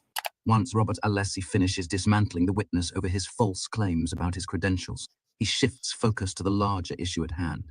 He presses ShaNon Burgess on the revisions made to his report, alterations that conveniently adjusted the Commonwealth's timeline midway through the trial. Bloody hell. Although Hank Brennan previously claimed to be surprised by the updated report, no one seriously believes that. Alessi methodically uses the report's own language to demonstrate it was, in fact, revised at Brennan's direction. You did delve into that, and pretty heavily, in your May 8th report, correct? Correct. And you delved into that pretty heavily in the middle of this trial, correct? Correct. So after the trial, do you know the trial started around April 22nd in this case? Generally? Yes, generally. So let's do the Laura, that is a timeline dilemma. on this. Screenshot it first. January 30th, 2025, you prepare your initial report, correct? Correct. In that initial report, you mentioned nothing about text stream event 1162.1, correct? Correct. In that report, you mentioned nothing about text stream event 1162.2, correct? Correct. The trial starts April 22nd, correct? Correct. Found it. Gen- Thanks, gen- Bestie generally. Squad. So We got the there. trial in this case, this trial about April 22nd. Play it next, and then we'll play After the some. trial starts and after witnesses, of course, are appearing, you prepare another report, correct? Correct. And that's your May 8th report, Correct. right in the middle of this trial. Correct. I'm going to read the first line of your May 8th, 2025 Runkle did a report. drawing, an outline. have- when he you puts have his it head in down, front it of looks you. like Yes. a It pigeon starts, or "Dear a Mr. seagull. Brennan." You So see funny. that? Yes, I do. See, that's the wait. That's the Pursuant to your request. the beak. That's the Can you see request my you're mouth? referring Why to, can't you see Mr. my Brennan, cursor? correct? Fuck. Correct. I have completed an additional analysis concerning the above referenced matter. To formulate opinions, the following additional items were reviewed. These three-ring circus, but she saved her most disgraceful trick for last. Robert Alessi is zeroing in on the moment that matters most.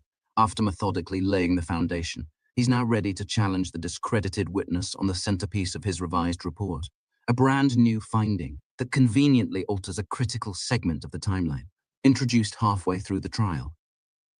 Mr. Burgess. Yes. I'm going to show you what are 2 pages out of the report of Mr. Whiffen that you referenced, and we've been discussing about pocket stain. Sure. And this one here, if you just read this line, because it's the heading. Canoni glances at her watch, clearly weighing Miss whether Shorty, it's you're close enough muted. to the Miss end Shorty, of the you're day to muted. call it, just as the cross-examination is about to strike a nerve. And then the next page, and tell me, sir, with reference to this entry right here, if that refreshes your recollection with regard to. She takes a deep sigh.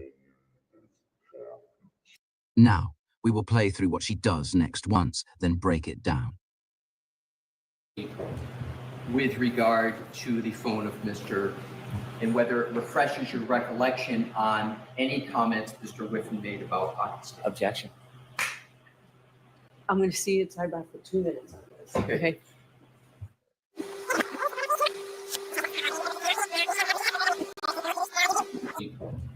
With regard She glances at Brennan to see if he's looking in her direction. to the phone of Mr. She does it again, now realizing he can see her. She abruptly raises her arm to her face in a sharp, unnatural motion, making one of the most unmistakable signals imaginable. Whoever saw Then it she before. locks eyes on Robert Alessi, like a trained hound pointing to its Trained target, hound. all with a bizarre grin on her face that gives it all away. And whether it refreshes your recollection on any comments Mr. Whiffen made about pocket stain. Objection.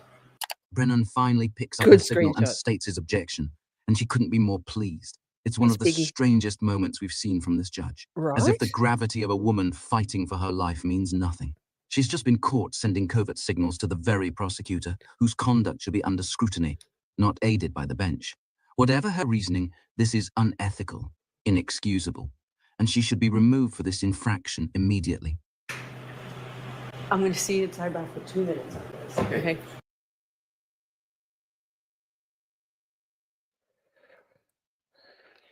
MicroDots has been getting some hectic views and his channel is growing significantly. I'm very happy for him. Amazing. Also, the trial channel, 32,000 subscribers now. Wild, wild. You go, girl. Now,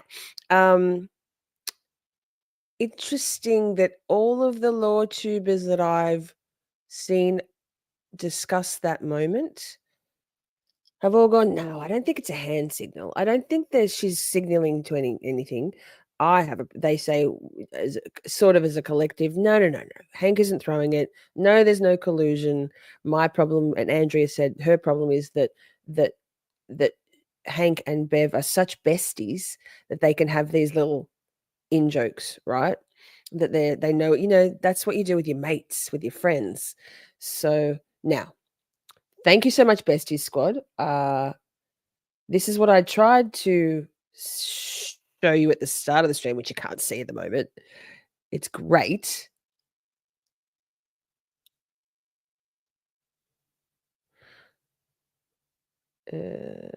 Enjoy. Yo.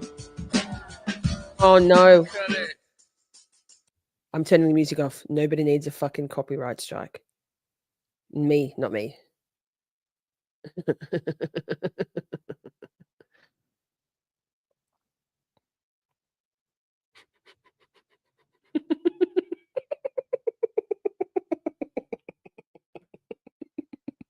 Oh my god, it's so good. I'll play it again, don't worry. Oh my goodness, play it again. Play it again. Too good. No music. And then we'll do a song.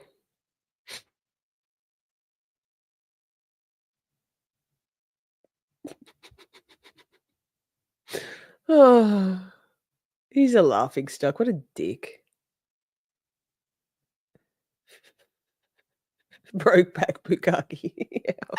That one. I hate that man. I truly hate him. If you haven't watched my this, digits, just question mark, question mark, question mark, question mark, question mark.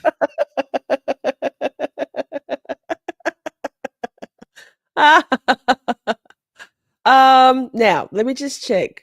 Obviously, we'll play a Karen Read song. I just got to check what I've got set for the outro because I don't want to double up. I've taken away Chatty's Bay for this one. We'll play at the end of the Salty Sleuth Investigates chat, which is coming up at okay. So I've got Sidebar set as the outro song.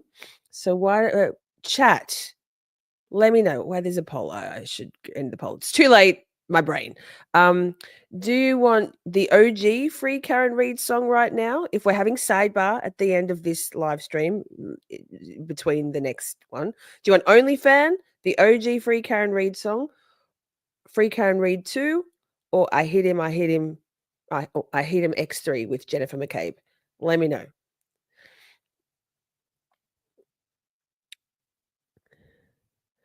OG, Holly, of course you said that one.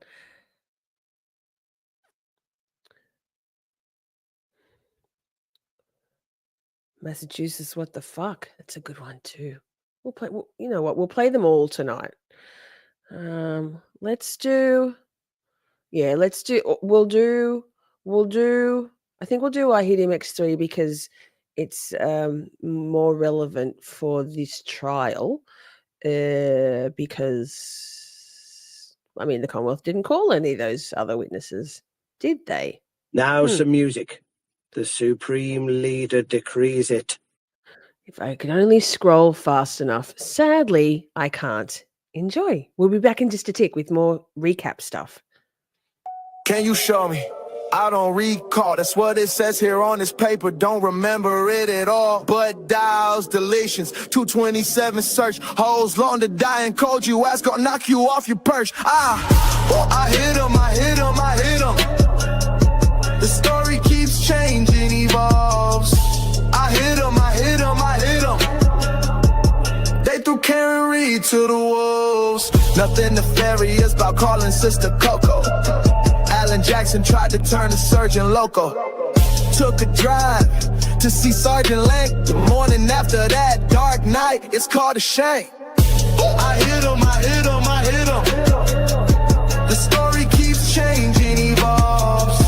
I hit him. They threw Karen Read to the wolves. Desperate housewives of upside down Canton. All up in the business, Jim at Cobby, she be handling. A soccer mama murderer, the cover-up queen. There's only truth or lies, girl, there is no in between. The shock and the horror, the chaos of it all. There's a man passed out in the snow, we flipped him over. Yo, what happened inside? None at all to do with out. Macabres think your story's safe, but we see you, there's no doubt. I hit him. The story keeps changing, evolves. I hit him. They threw Karen Read to the wolves. Can you show me? I don't recall. That's what it says here on this paper. Don't remember it at all. But dials, deletions, 227 search. Hoes long to die and cold. You ass gonna knock you off your perch. Free Karen Read. And R.I.P. to John O'Keefe.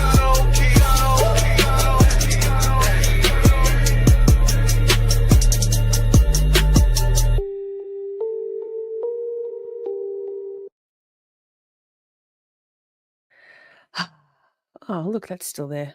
Huh. Who knew? Now, let me see. Okay. So, thank you, Emotion to Scream. What the fuck? Wait, granted. Hang on. Streamyard's going, hey, so many tabs. Why now? Why so many tabs? I'm like, I'm not really sure. It is what it is. I could probably get rid of a few. Actually, I'll do that. So, if you ever watch Andrea Burkhart, she loses her ever-loving mind about the camera operator never panning to what's being displayed on screen. So let's see her lose her mind. Oh, God. That ran afoul of that danger of not reconciling the clocks.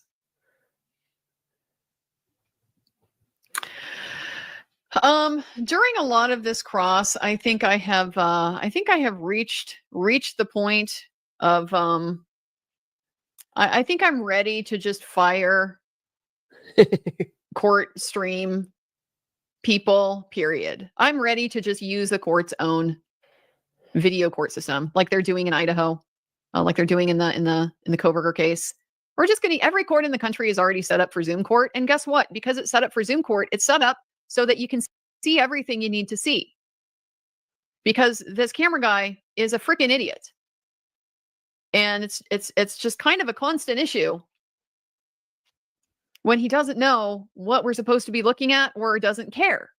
That we need to see what's on the screen if we're going to understand what's going on. This guy's greasy face in the dark is not helping us understand anything about the testimony. We're not here to watch the guy sweat, okay? But maybe they are. Maybe if you're Court TV or Law and Crime or whoever is operating the pool camera, maybe you are just interested in the drama. And so maybe that's a good reason why, you know what? There's no need for you to man these cameras. We'll just use the court's own system because they're set up for substance. Substance over style. Kind of important. So then he explained, and it seems like a valid explanation to me, why you don't use those 114 calls. Okay, the car wasn't on, so I think that's it. She wasn't she? She was yelling at the camera person all week. Very annoying. Very annoying. It's almost like they're being oppositional intentionally, making it hard. I mean, could be. Now, let me... Okay. So this is... Oh, God, please let me have the right one. I'm gaslighting myself very much so here. Babies, more babies. Retrial of Karen Read. What's up, everybody? Welcome back in to another episode of The Lawyer You Know. Huge win this morning coming out of Dedham, where Judge Cannoni had to tuck her tail and say, oops. A TikTok called KarenReadTrial.AI. If you haven't seen this, it's wild. Once again, we have a Commonwealth witness who's being real dodgy and cute with their answers when they know good and well what they mean. Injuries did not come from being struck. Has Ms. Read suffered any prejudice? Another lie was caught on the stand today in the Karen Read trial. Alan Jackson with an all-time moment. I said I was tired and I needed to think about it. Your Honor, Ms. Read, as the court knows, is on trial for her life. I've been unable to reach a unanimous verdict signed by your foreperson. So how does a cover-up happen? Karen. You pin it on the girl. Everybody in this country who thinks this case does not impact them, you need to think again. Another big day here in Dedham, Massachusetts for the retrial of Karen Read. What's up, everybody? Welcome back in to another episode of The Lawyer You Know. Huge win this morning coming out of Dedham, where Judge Cannoni had to tuck her tail and say, oops. A TikTok called Was it easy to What did I pull just the do? hair off? Oh. My name is Turtle Boy. Oh. Today, I I'll work have to bring check. Justice. I don't recall that information. I don't recall. I don't recall. I don't recall. I don't recall. What do you remember, Miss McCabe? I do conveniently recall the exact perfect details that incriminate Karen Read. There's been a major development in the high-profile murder trial of a Massachusetts what- woman oh, yes, that's accused the of one- killing her police. Hang on. My name is Turtle Boy. Today, I work to bring justice. I don't recall that information. Wait. Another big day here in hi, Dedham, Thea. Massachusetts for the retrial of Karen This one. Read. Watch it again. What's up, everybody? Welcome Oh, that back in to another episode of The Lawyer You Know. Huge win this morning coming out of Dedham, where Judge Cannoni had to Oh. tuck her tail and say, It's Karen Read Trial, all one word. It's on the far right of the screen. .ai. That yes, Karen Read Trial. .ai. There you go. So awesome. Oops. A They're on TikTok TikTok. called I said the same time as my KarenReadTrial.AI. name. If you haven't seen this, it's wild. Once again, we have a Commonwealth witness who's being real dodgy and cute with their answers when they know good and well what they mean. Injuries did not come from being struck. Has Ms. Reed suffered any prejudice? Another lie was caught on the stand today in the Karen Read trial. Alan Amazing. Jackson with an all-time moment. I said I was tired and I needed to think about it. Your Honor, Ms. Reed, as the court knows, is on trial for her life. I've been unable to reach a unanimous verdict signed by your foreperson. So how does a cover-up happen? Sorry. You pin it on the girl. Everybody in this country who thinks this case does not Thank you. I got impact them, feelings. I got you feelings. need to think again. So inspiring. Okay, so that. What have I got left? What have we got still to go? We watched that. Kurt, hang on, you can't see what I'm doing. I'll get rid of my weirdo scrolling trying to find the thing. Oh, I don't think I queued this. I was gonna play a bit of Brother. Maybe I did queue it. Let me check my notes. Hang on. A little bit of Brother Counsel. But it feels like maybe I didn't queue it up. So let me just check. Walk and talk chat. Walk and talk. I know I did. I did. Like I actually have it queued. I had a bit of wine. Are you surprised? Feral Friday. Also, while I think of it, Simi, I gifted 5 memberships yesterday in on the YouTube Feral Friday on Publicly Buzzed, and you got one of them. So Simi, you're in green on Publicly Buzzed now. Huzzah! Share this tab instead, but why? Why does the universe hate me? I don't know. We'll try. Yes, Brother Counsel. It's only a couple of minutes from Brother Counsel. You have a half-hour show. Now, let's see how he tries to rehabilitate ShaNon Burgess by discussing why it is on the LinkedIn account it showed his education as something that really he did not earn, showed that he had a bachelor's when really he did not. So listen to how Hank Brennan tries to rehabilitate him. Do you have any information or knowledge about this trial as it actually occurred until the point when you testified? No, I do not. You were asked some questions about your CV. A CV is a resume? Yes, it is. And you were asked about a LinkedIn account. Yes, I was. Is your LinkedIn account different than your CV? Yes, it is. And in Now that's true, right? A LinkedIn account is different than a CV, although you're supposed to put the same information in your LinkedIn than your CV. But it's in terms of formality, you're not going to submit your LinkedIn profile when you're applying for a job. You're going to create a CV. So okay, so that point he's pointing out. this case, when did you learn that your LinkedIn account was wrong or had not been updated? When was the first time you learned that? That was yesterday. Okay, so the first time he learned that his LinkedIn account was not updated, as he called it, was yesterday. But again, the question is, you were the one who set up that LinkedIn account. You put that information in at some point. And when you put that information in, you did not have a bachelor's. And you put in there that you did have a bachelor's, and you didn't put any sort of qualifier that you are pursuing the bachelor's or expected graduation date. You didn't put any of that in. You just put in, you have a bachelor's. So even though Hank Brennan's trying to rehabilitate him and saying, well, you didn't find out about this till yesterday, that's maybe true. But when you initially set this up, it shows that you were not being honest, right? Well, let's continue. When you started your LinkedIn account, do you remember when it was you set it up? I do not. It would have been maybe 10 years ago or more. Do you routinely update your LinkedIn account? No, I do not. When you set up your LinkedIn account, the section where it asks for education, whether graduated or ongoing, do you remember filling out that section? I don't particularly remember filling it out, but obviously I did at some point.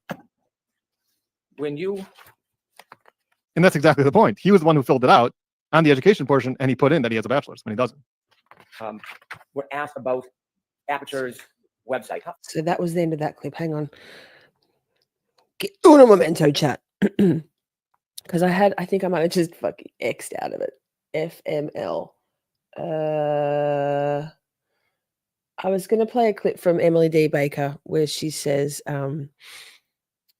she's just basically no shade on ShaNon Burgess, no shade at all for having an associate degree. That's not the problem. If he's a specialized expert in his in the organization at Aperture, then that's okay. That's okay. Hi, Mama G.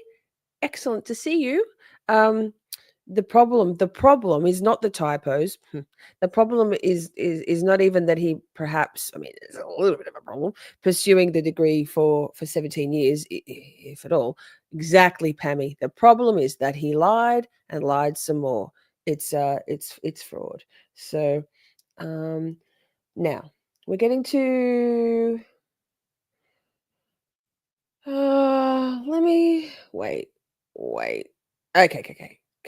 So, bit of Carl Steinbeck. He's very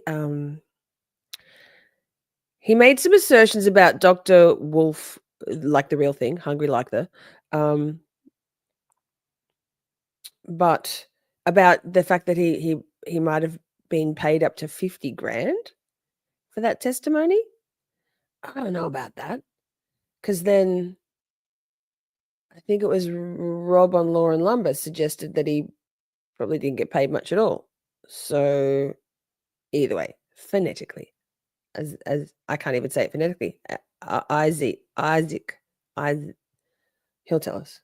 This is Carl talking about. I think the jury, for the most part, sees it for what it is, which is when Hank is objecting to something, the jury's picking up that it's the truth. He's blocking the truth. And if you block the truth as a prosecutor, you pretty much are telling the jury your case is absolutely garbage. It's you can't win the case other than just to hamstring the defense or bringing out the truth. So that's what I think we're going to get more of here. I think the jury. Okay, now that was one I found. Wait. Walk and talk, chat. I've got things in weird order. No surprise there.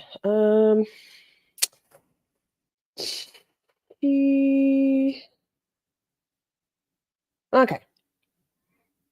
Now, Dr. Wolf, Mr. Wolf, Dr. Wolf, smartest guy in the room. More Carl Steinbeck. Prosecution calling witnesses, and another day the prosecutor, he's so hard on the lead prosecutor and his sidekick. They still can't get this case off the ground. They're still treading water and they're drowning every day. It gets worse and worse. They just don't have it. Their act together, and they're running out of time. It's as I've been saying. I was going to say, I think it was it Carla who said he's trying to put a woman away. I just think he's just doing his job poorly with errors. I don't think we can. I mean, to tar ShaNon one end with the same brush as the Commonwealth, I think is a little extreme. I mean, he's got his own set of problems, doesn't he? Own set of problems. Play. And it's been game over. They've had too many critical failures.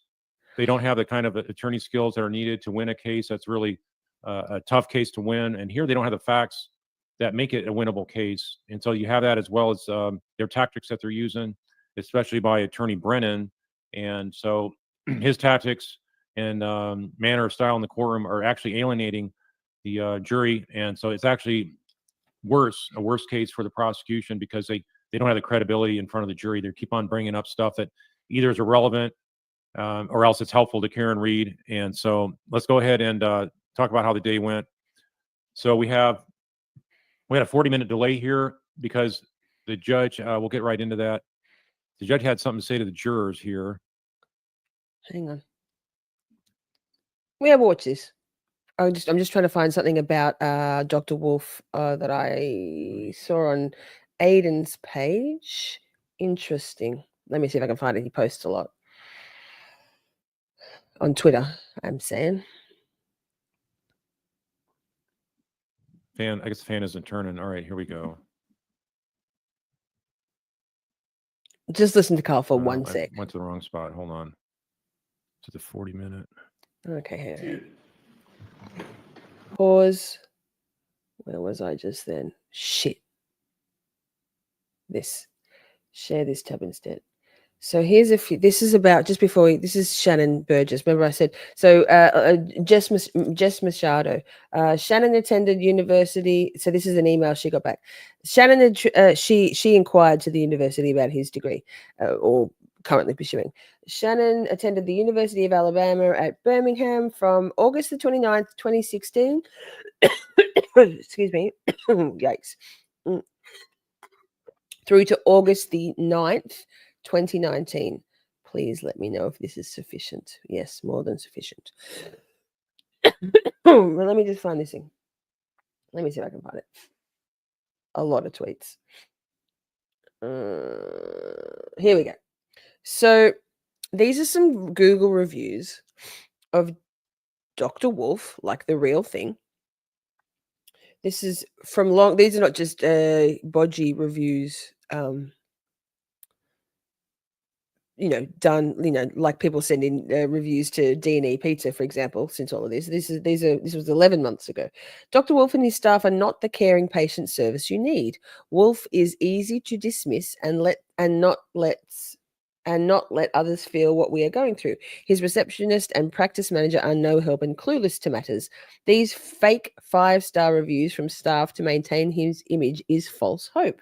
May my grandmother get the peace and to rest pain-free from her never-ending misery experience. Next one.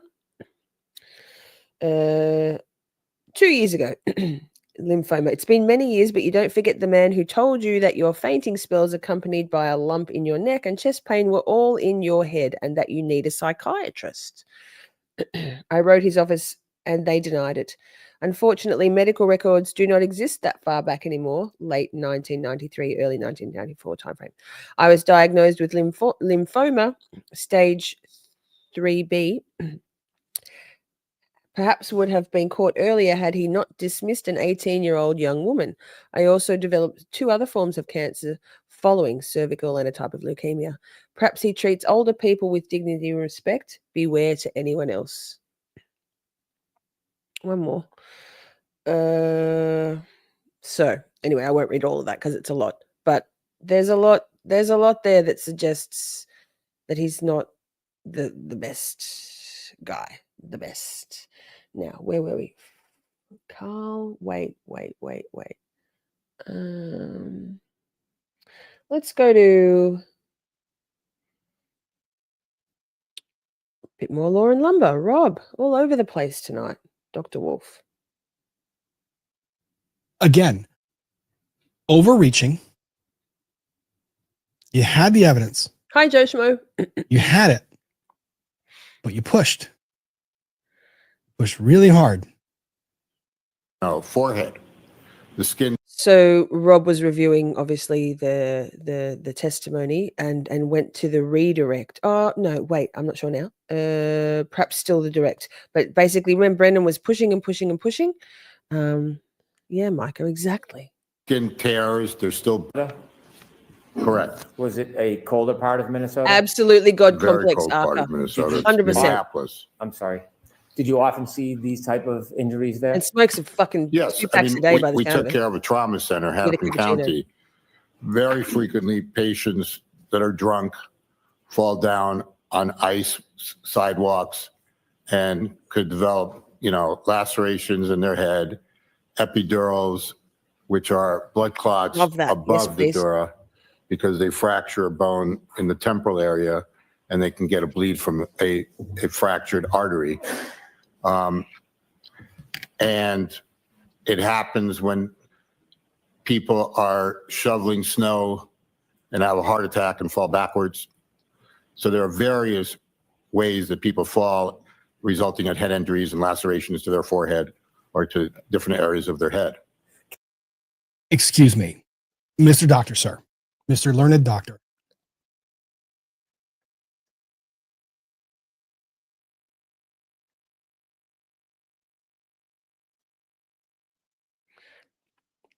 Okay, we'll come back to Rob Law Lumber because he's got a little funny thing, but we got a bit of.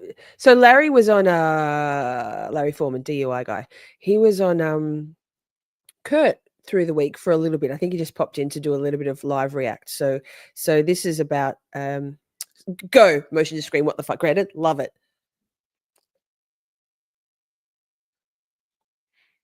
To protect.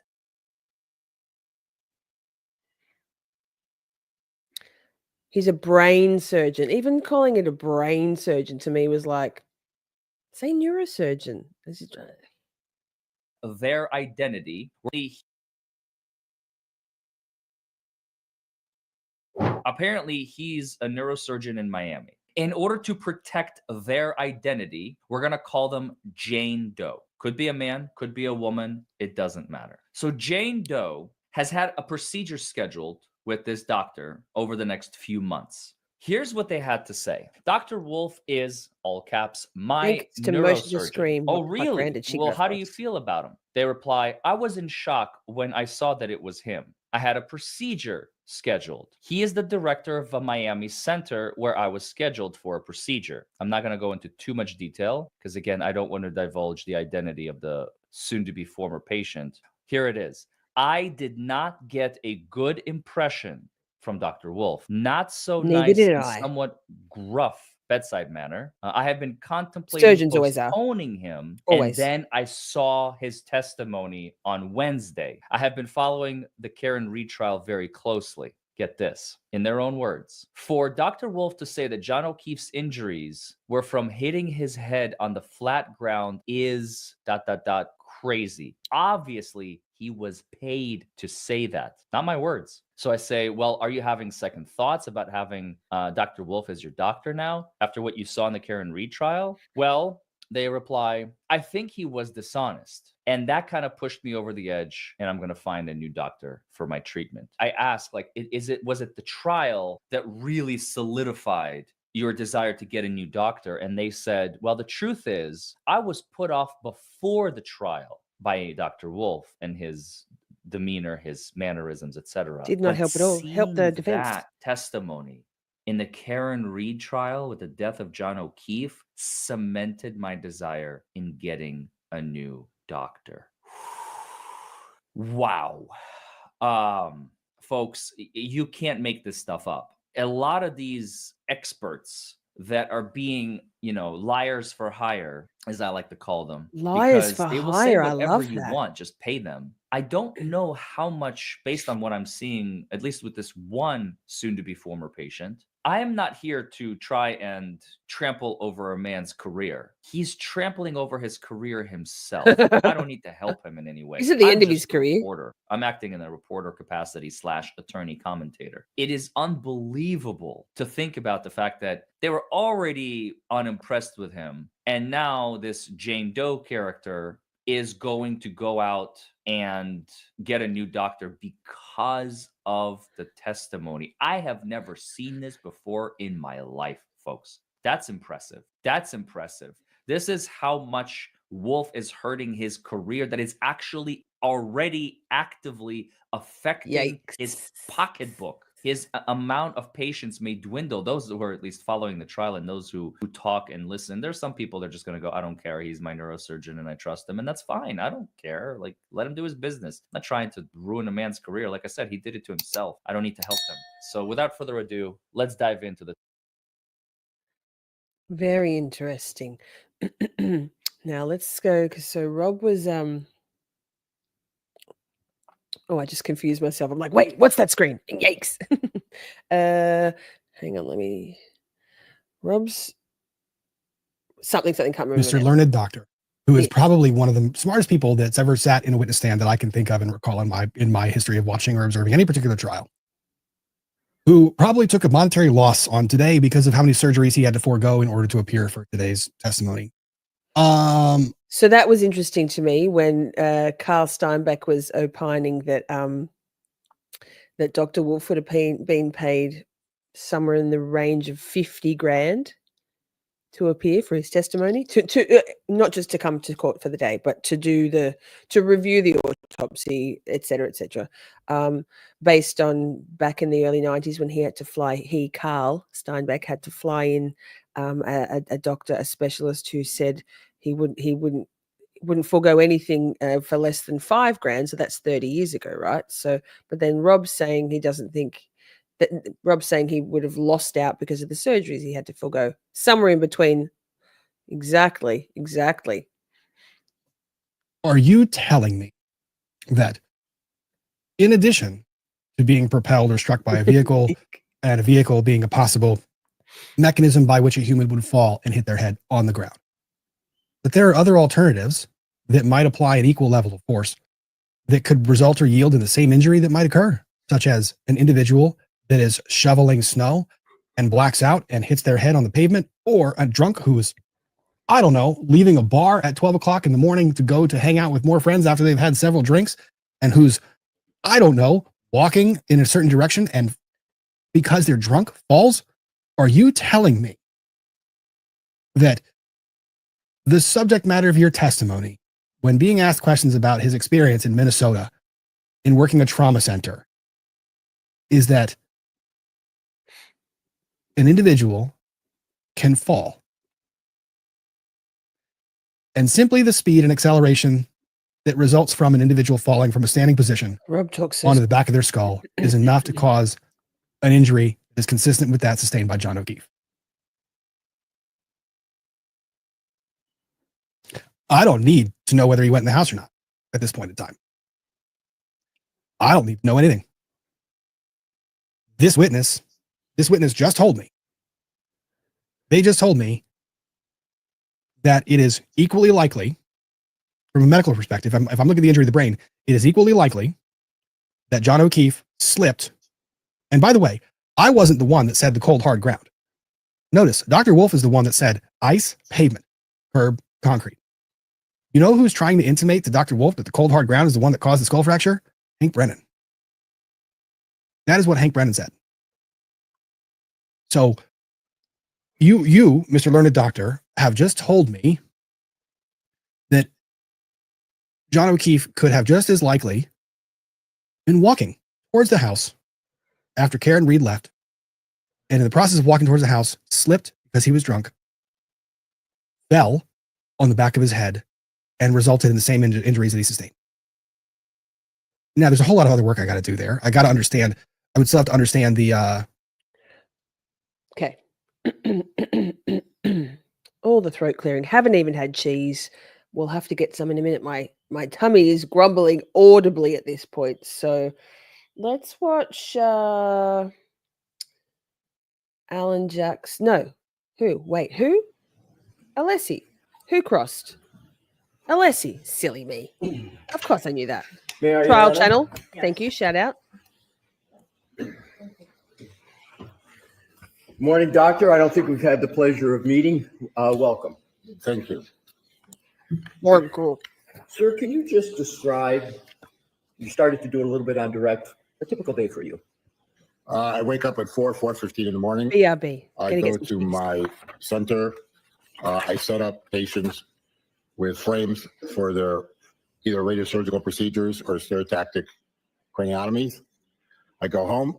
I make a cappuccino for my wife at 6 o'clock in the morning, and then I get back to work at 6:30 and move on. I have patients that I'm operating on, and I have patients that I'm seeing through the day. What type of patients and what type of work? Just in a typical day. What are you doing? What type of patients and what do you do? It varies. I mean, I see patients with brain tumors. I see patients with hydrocephalus, which is water in their brain. I see pediatric brain tumors. I see Fascinated by Alessi's Alessi's hematomas, post-traumatic. I see patients with strokes that are being misdiagnosed. I see patients with cancer, metastatic disease. I used to see patients with cervical problems. I stopped doing that 2 years ago. I mean, I don't know what else you want me to tell you. No, that's great. And is that typical day, typical? No, that's great. That's great. Didn't hear any autopsies in there, sir. Of the type of days you've had for the past month, past few years? Is it generally, without specifics, is it generally? Correct. So none of your typical days, none of the past typical months have involved forensic pathology, have they? You haven't acted as a forensic pathologist. Look how much he smokes. He's smiling right now. Look at the color of his teeth. Come on, Mr. Florida. Tell me you can't afford. Could tell me, no shade on smoking cigarettes. I know plenty of you do, but whiten your teeth, brush your teeth. He drinks a lot of water, doesn't he? Why is he so thirsty? Is it the cigarettes? Is it the nerves? Is it the lying McLiar? Is the liar for hire? Pathologist. I am, if you could have asked that question, very straightforward. I am not a forensic pathologist. I'm a brain surgeon. Right. And you don't perform autopsies, correct, sir? You're a brain surgeon. Correct. In other words, I see more brains than the forensic pathologist. Right. And is it correct to say? Righto, Godman. He looks like he's jaundiced. He's the same, roughly the same age as Alessi. Didn't we work out that Alessi's 66? He's 69. He probably chews tobacco. What? Probably. Would that give you a raspy throat, though? Isn't that from smoking, like inhaling the smoke? Or maybe he eats a lot of cheese. Could be. Say that the brains that you see More water, are of more living people? Correct. Okay. So what I'd like to do is to go to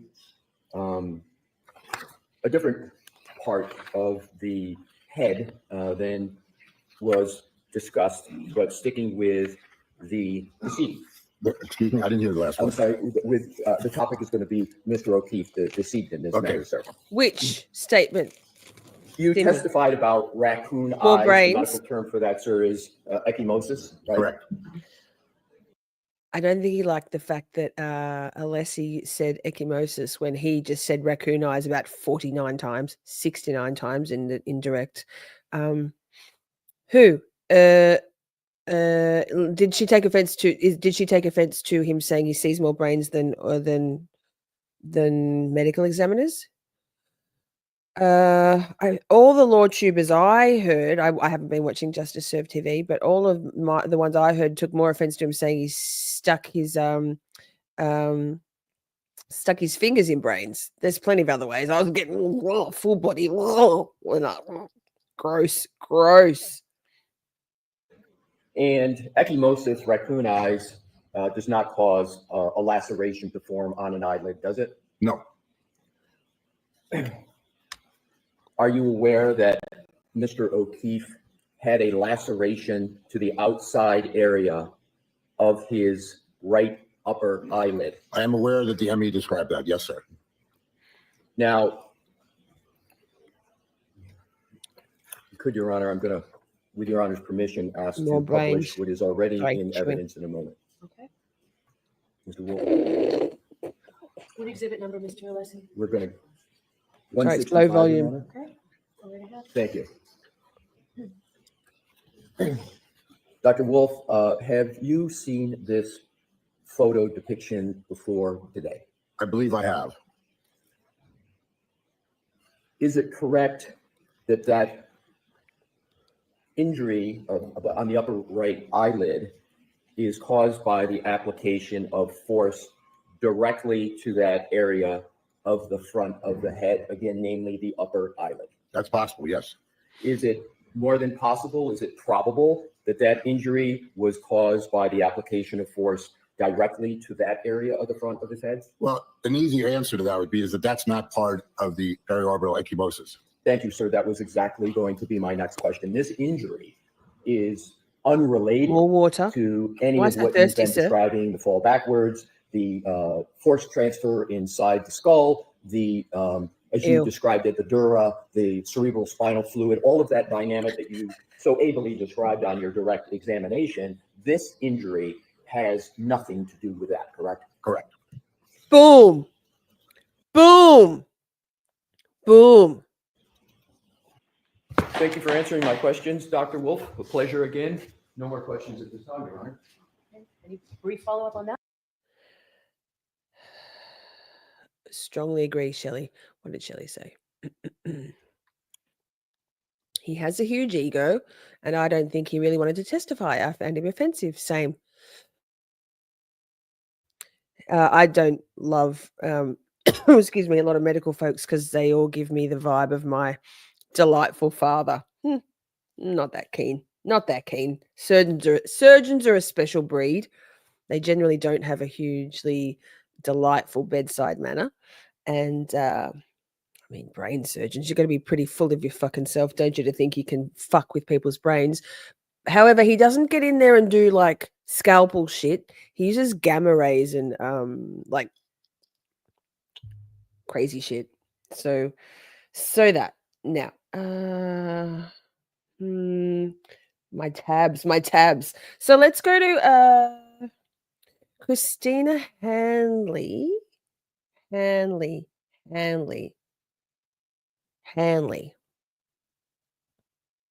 am I doing? Fuck.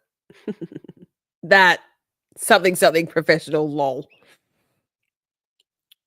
Radiation on the brain, that's smart, right, Colors? It's going to be a no from me. This, I think, is the cross. Let me see. Thanks to the trial channel, of course. Bit of AJ. Oh, not me. YouTube. Jeez. Good afternoon, Ms. Hamill. Good afternoon. Nice to see you again. We met about a year ago. So I tried to find, because I listened to the whole 4.5 hours in real time, the Bederow. Wait, that was a long time ago. Fuck, I never answered that question. Wait, so I know someone else did. Smart Hari. No, that wasn't Smart Hari. Nina, are you still here? Hi. So Nina asked, I didn't watch the first trial, but knew it was happening. I was paying attention to other trials in 2024. Can you tell me who Mark Bederow is? Is he a LawTuber or linked to the Karen Read trial specifically? And I know somebody gave you a brief synopsis of Bederow. So Bederow was he's a New York attorney and criminal defense attorney, and somehow became aware of the Karen Read trial with a couple of weeks into the trial, maybe a week or two. And started opining on Twitter, X, and then Mike Crawford from the Young Jerks invited him on to the Young Jerks to give his assessment, his legal assessment, and he wasn't ever on any channels at that point, purely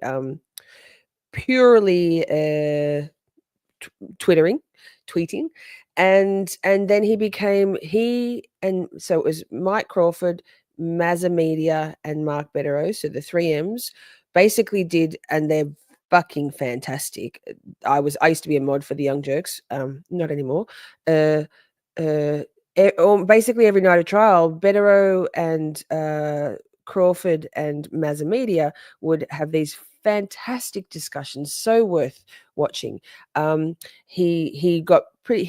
got pretty quickly up to speed with what was going on and was calling the shots as he saw them.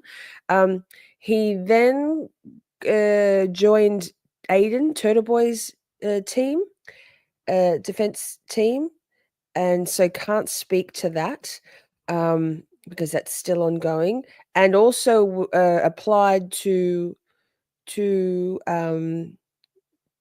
represent Karen Read as part of the defense team and pro hoc vice, but was denied by Bev. Which honestly, I don't know whether they were going to have Bederow and Alessi. I guess yes.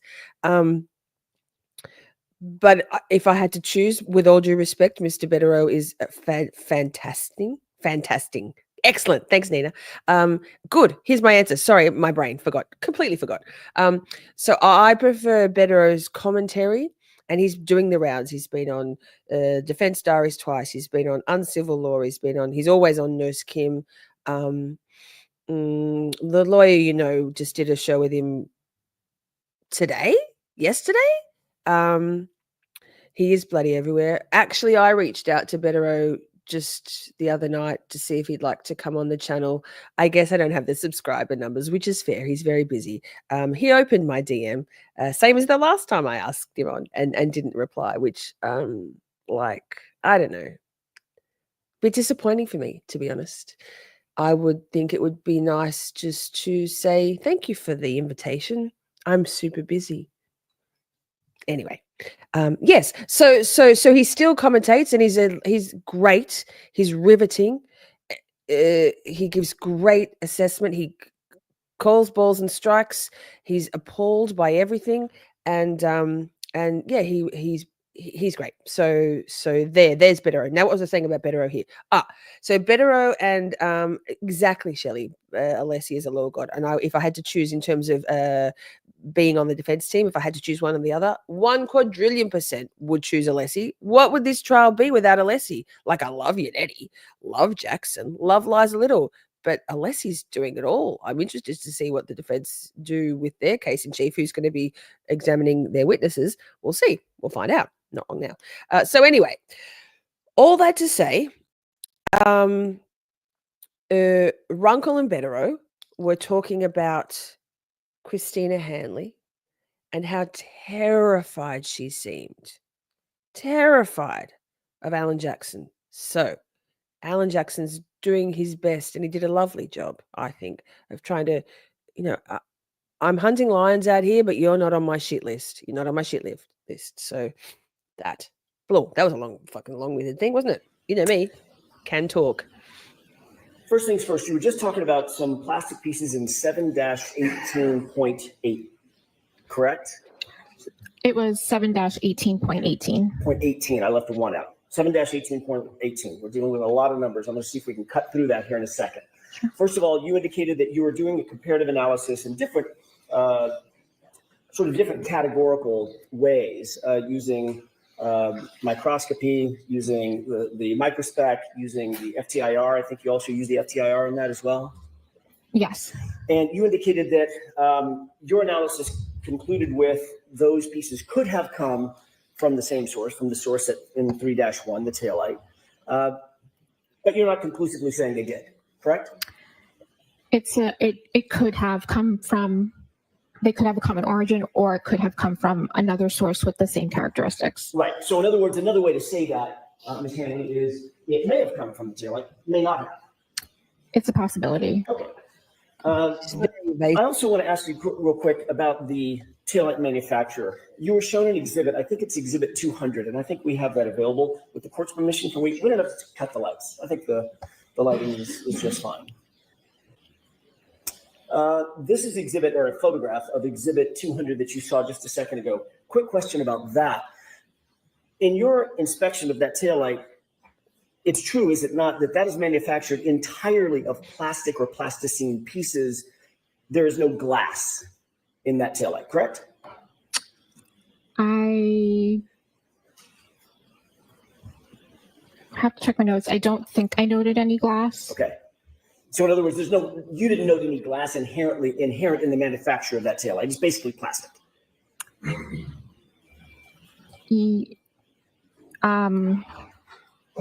Yeah, I think most of the parts were plastic. I'm not 100% sure if the entire thing was plastic. There may have been other material, but portions were plastic. But you certainly didn't see any glass inherent in the manufacture process. I'd have to double check my notes, but I don't think I did. Okay. Do you want her to check her notes? Why don't you? Why don't you? In front of you? Yes. He's being so chipper. Now, fuck, I've watched so much stuff this week. Who was it? I think it was Rob Law and Lumber again. And I don't think I've got it queued up, but he was talking about how impressive the foundation laying that Alan Jackson did here. He reckons that this cross-examination might well have taken the defense team up to a week to put together to make sure they could get that chalk, that demonstrative entered into evidence. They had to make sure every single thing, and I'm pretty sure it was Laura Lumber was talking about how meticulous and methodical that foundation laying was by Alan Jackson. And while, remember the last trial, the defense tried to get this demonstrative in, this chalk that we'll get to, and it was denied. Wild. So much wild shit. It's so clever, Nick, isn't it? It was like it seemed like you could tell he was working through things. He was basically ticking every box, crossing every T, dotting every I.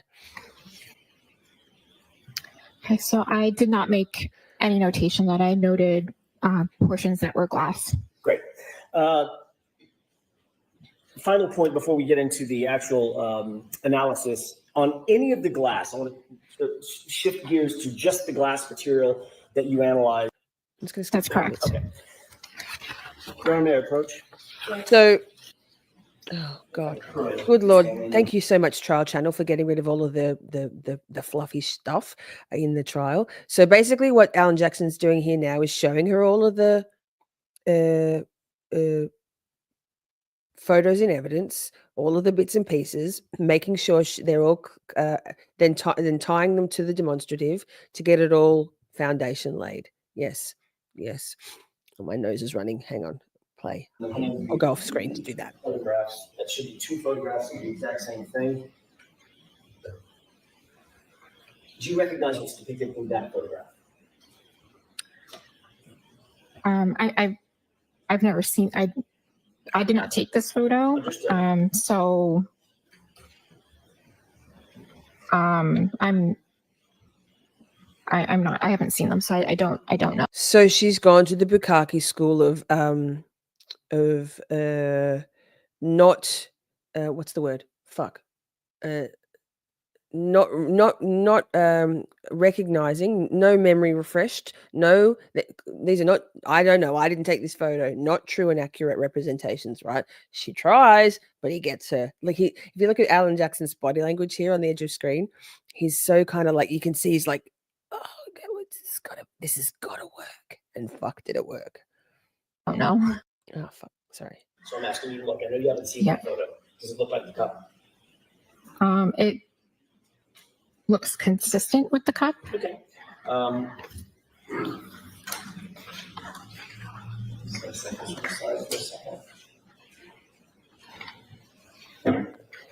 It's the same as Bukkake versus ShaNon Burgess, who wasn't prepped or isn't an experienced witness, contrary to his expert witness, contrary to his claims, who just happily verified all of the things. He should have said, nope, I've never seen this resume before. Nope. And he's like, yep, that's it. That's mine. That's mine. So she knows, she's done this many times before. Look at the second photo. Do you recognize what's depicted in that photo? So I did not take this photo. Jen McCabe too. It appears to be a photo of a container that another analyst took a photo of item 7-12. And item 7-12 once again included plastic pieces and 9 glass pieces, correct? I think it's a bit of both. Did you see the evidence label? I think it's a bit of both. There's a lot writing on it. Evidence envelope. Who knows what those bullies at the MSP, because that's where she's from, who knows what shit they're going to give her? You know, these misogynistic pieces of shit detectives, Tully, Fanning, Bukkake. I think it's a bit of both. I'm not sure which label you're talking about. Under the red tape, correct? You just looked at it. Yes. You just looked at it. 7-14 is the Proctor glass, the single piece, correct? Correct. So when I make reference to those items by those names, you'll know what I'm talking about. Yeah. Yes. No, I just. You know, girl. I'm just used to referring to them to the item numbers, but I will try to stay with you. My brain will melt if you continue that way. Can she do it both? Sure. Any way that you wish. I have another document that I would like to approach with, if I could, with the court's permission. Okay. Thank you. I'd like you to take a look at that. Yes. You've got a copy of this. Have you ever seen that before, or a variation of it? So this is the chalk. Yes. Okay. Shot last year, correct? Or something close to it last year? Yeah, it looks Agreed. consistent. Okay. Okay. Hi, Firefly. Is there any others, Mr. Jackson? Why don't we bring all the... This is it. This is it, baby. We're fucking there. Ms. Hanley, if I Game could on, ask you Moles. Very briefly, I want to go through this chalk with you for a moment. Do you recognize something on the left? Looking at the first category. Do you see 3-2? Yes. How is that described? It's described as a cup. Okay, and you see that there's a photographic representation of the cup just above it, correct? 2 months, huh? It looks consistent with... Moving to the second category. What category is that? It's item 3-3. And 3-3, first of all, there's a photograph above it. Do you see that? Yes. It appears to be of a bumper, correct? Yes. You didn't take that picture. I did not. Okay, let's look down beneath it. You indicated that there were 5 items in 3-3, A, B, C, D, and E, correct? Correct. Do you see A, B, C, D, and E represented in that category on this chalk? I do see A, B, C, D, E categorized, yes. Enough with the obfuscating. 5. 205. Oh my God. Does she have it queued up? No. Can she find it? Yes. Talking about at the witness stand? Yes. If you'll direct your attention to the screen on the right, just because it's a little easier and I think the laser pointer shows up a little better. Do you see the 4 categories represented in this exhibit? Yes. Okay. So 3-2, I'm going to go over it very quickly one more time. Just visually. Shot himself in the foot, 3-2 didn't on he? the left is the cup, correct? Yes. Suck it, Hank. 3-3 It all backfires. represents the 5 pieces of glass of what we call the bumper glass, A, B, C, D, and E, correct? Yes. 7-12 is the 9 pieces of glass recovered by Trooper Bukkake at 34 Fairview, correct? Yes. And finally, 7-14 is the single piece of glass recovered by Trooper Proctor, correct? Yes. Taking these one by one, just so everybody see. I think she's neurodivergent. Taking these It's a one bit by awkward. one, looking at starting with the bumper glass, category 2. Piece A did not match the cup, anything in 7-12 or anything in 7-14, correct? That's correct. Piece B did not match the cup, did not match anything in 7-12, did not match anything in 7-14, correct? That's correct. And moving over to category 3, there were some matches in these 9 items. 6 of them. A, B, C, D, F, and K, correct? Yes. But what those matched, Ms. Hanley, with a cup, nothing on the bumper, correct? Correct. And what didn't match the cup were E, I, and L. Is that right? That's correct. Moving back to category 2, however, Great demonstrative. there was one thing. Item E. I don't think psychopaths regret anything, do they? In this No regrets. series of categories. Isn't that right? Not a physical she's match, taught- but instrumentally there was consistency. All right. And this was an item, the only piece of bumper glass, the only piece of bumper glass to match anything else in your analysis. Matched what? What was consistent with what?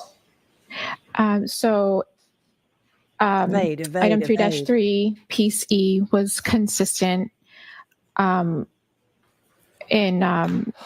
physical and instrumental properties with the sample that I took from item 7-14. Which is the single piece of glass recovered by MicroDots, correct? Yes. But not a single piece of glass, nothing that you analyzed coming from that bumper matched the cup. Did it? Nothing. Physical match comparison. There was no physical match comparison to the cup. Your Honor, that's all I have. Thank you. We won't watch the recross. But now, talking about Hank.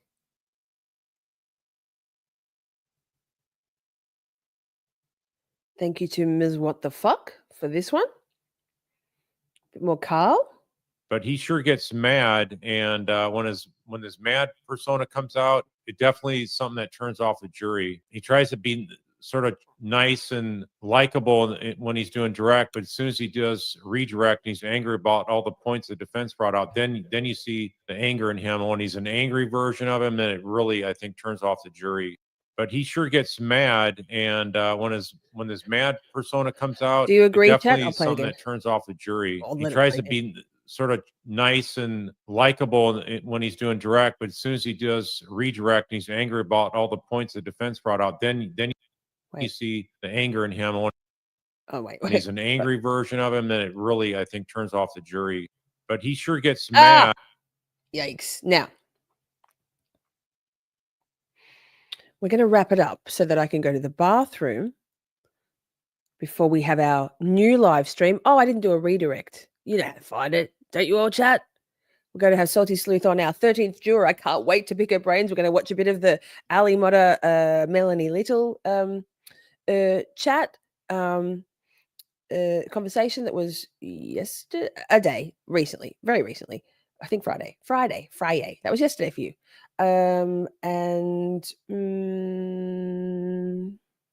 That. But let's listen to Karen because free Karen read. Karen, can you see what the issue with the juror I cannot. jury was? Okay. No, I cannot. Wrapping up week 5, how do you feel? I feel great. I'm anxious. I'm ready to put on our case, which will be more robust than it was last year. So I'm anxious for everyone to learn what we know. What's the significance of the proctor? More witnesses. What's the broader and deeper. What's the significance of the proctor? New piece of stream, who glass, these do you colors? think? It matched the glass on the bumper, but the bumper glass didn't match the glass, the cocktail glass. Thanks, Shelley. Cup. Nothing on the bumper matched the cup. One piece on the I could probably bumper set up a redirect, matched a right? piece Hang on. found the second week in February by the former trooper Michael Proctor. So he found a piece at 34 Fairview allegedly that matched a piece on the glass on the bumper. Nothing else on the bumper matched the cup. What is the other breaking event of glass? There's multiple sources of glass.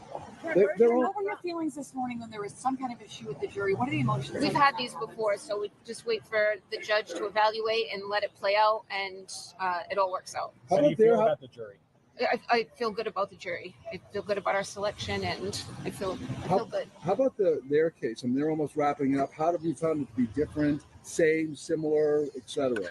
Yep, abridged, fewer witnesses, and do you think they've been less effective than the last time around? I can't remember how to do a redirect with my brain at the moment. So that's the link. The doctor is not a neuropathologist. He doesn't perform autopsies. So I found him not qualified to speak about what. Strongly agree, Karen. Why didn't Mr. Alessi ask him more questions then? We have our own medical examiner. Boom. We have our own medical examiner. I'm going to have a couple days without an alarm and without high heels. Yes. Do you know if there's anyone more than just the shelter in their case? Or is he the only one? I believe that to be the last one. Okay, so that is my understanding. And since your team plans to call Michael Proctor? TBD. Still TBD. Still TBD. Still TBD. Watch out, Jesse. Okay. What about Brian Albert or Brian? All right. I think, wait, can I find it? No. I did pull up that. Wait. Ms. What the fuck sent me? Hang on, chat. Walk and talk. I don't know why I didn't get it. I don't know why I didn't pull it up. That's what she said. Let me see. There was a beautiful moment with Bill Reed outside the court. Let me see if I can find it. Why would I? Maybe we'll find it for the next one. Yes. So what's the plan? What is the plan? Well, I thought it might be an idea to make a different live stream for our Salty Sleuth Investigates chat. So it's not tagged on to the end of an epic live stream. So that's what we're doing. So we're going to finish this live stream, refill our drinks, go to the bathroom, pack a bong, roll a joint, whatever it is, pour a wine, have some cheese. And Shelley dropped the link to the next live stream, but it's just the next scheduled live stream. So come on over because it's going to be so interesting to oh yes, do you have that short? Yes, please. What the fuck? That'd be great. Thank you so much. What the fuck has got that beautiful Bill Reed comment out the front. So let's do it. You replace it with yours. Please and thank you. Fucking professionals. That's it. That's it. I'll remove mine. Hi. So then I can't wait to talk to Salty. I feel like there's been a shift. I get the vibe that she's got a shift. Let's listen to Bill Reed. Beautiful Bill Reed. You must have a lot. You're an educator. Well, you certainly don't misrepresent your academic credentials, particularly when you're an expert. I'll start with that. And, I don't know where to go from there. It's just what this state is doing, this persecution of Karen Read and this collection of actors, witnesses, is just disgraceful. Disgraceful. I'm going to call upon Michael Morrissey to stop this charade. Do the honorable thing. Because of what we've seen in this courtroom over the last 4+ weeks now. This is an expert witness today. Have a good night, everybody. Yeah. Thank you, sir. Thank you, Bill Reed. We ain't got no quit. Must be awful. It must be awful for them all. That's okay. Catch us on Arca, catch us on a little bit of speed. What? That's not this channel. Okay. So what have I got set for the outro song? Can't remember. I think, let me see. Something. Oh, sidebar. It's sidebar. Rock out with your cock out. What? No. Hey, thank you so much, mods. Thank you so much, chat. Thank you so much, Shorties. Thank you so much, Motion Screen What the Fuck Granted, for being my assistant as always. And I hope you're feeling a little rested after I basically broke you for the last couple of months. Broke back Bukkake. Wait, what? So that, come and join us on the next one. It's going to be a great conversation. It always is with Salty. She's such a character. She's a good friend. I love hearing her insights. I want her to have turned to not just they haven't proved me yet that that Karen hit John intentionally. I want to hear I haven't seen any evidence of any vehicle strike. That's what I want to hear. But I'm not going to twist her arm. Fixes. We'll make the Fixes In. Yes, we'll make the Fixes In as the intro song for the next one as well, because I fucking love it too. It's literally always in my brain. So I love you. I gotta go to the bathroom, and I will see you all in like 5 minutes. Free Karen Read. Boom.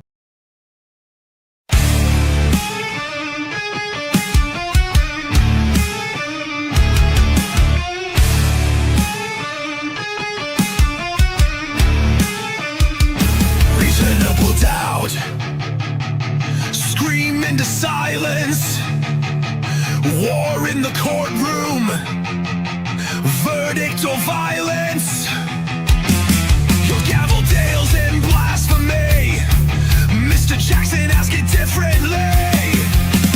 Auntie Beth, we know your game, Hanky Brennan has no shame, the lies you thought were told in stealth, corruption through the Commonwealth. Sidebar, sidebar, pull up, bitch. Sidebar, sidebar, which is which? Dream team got this, fuck this shit, 'cause Karen Read ain't got no quit.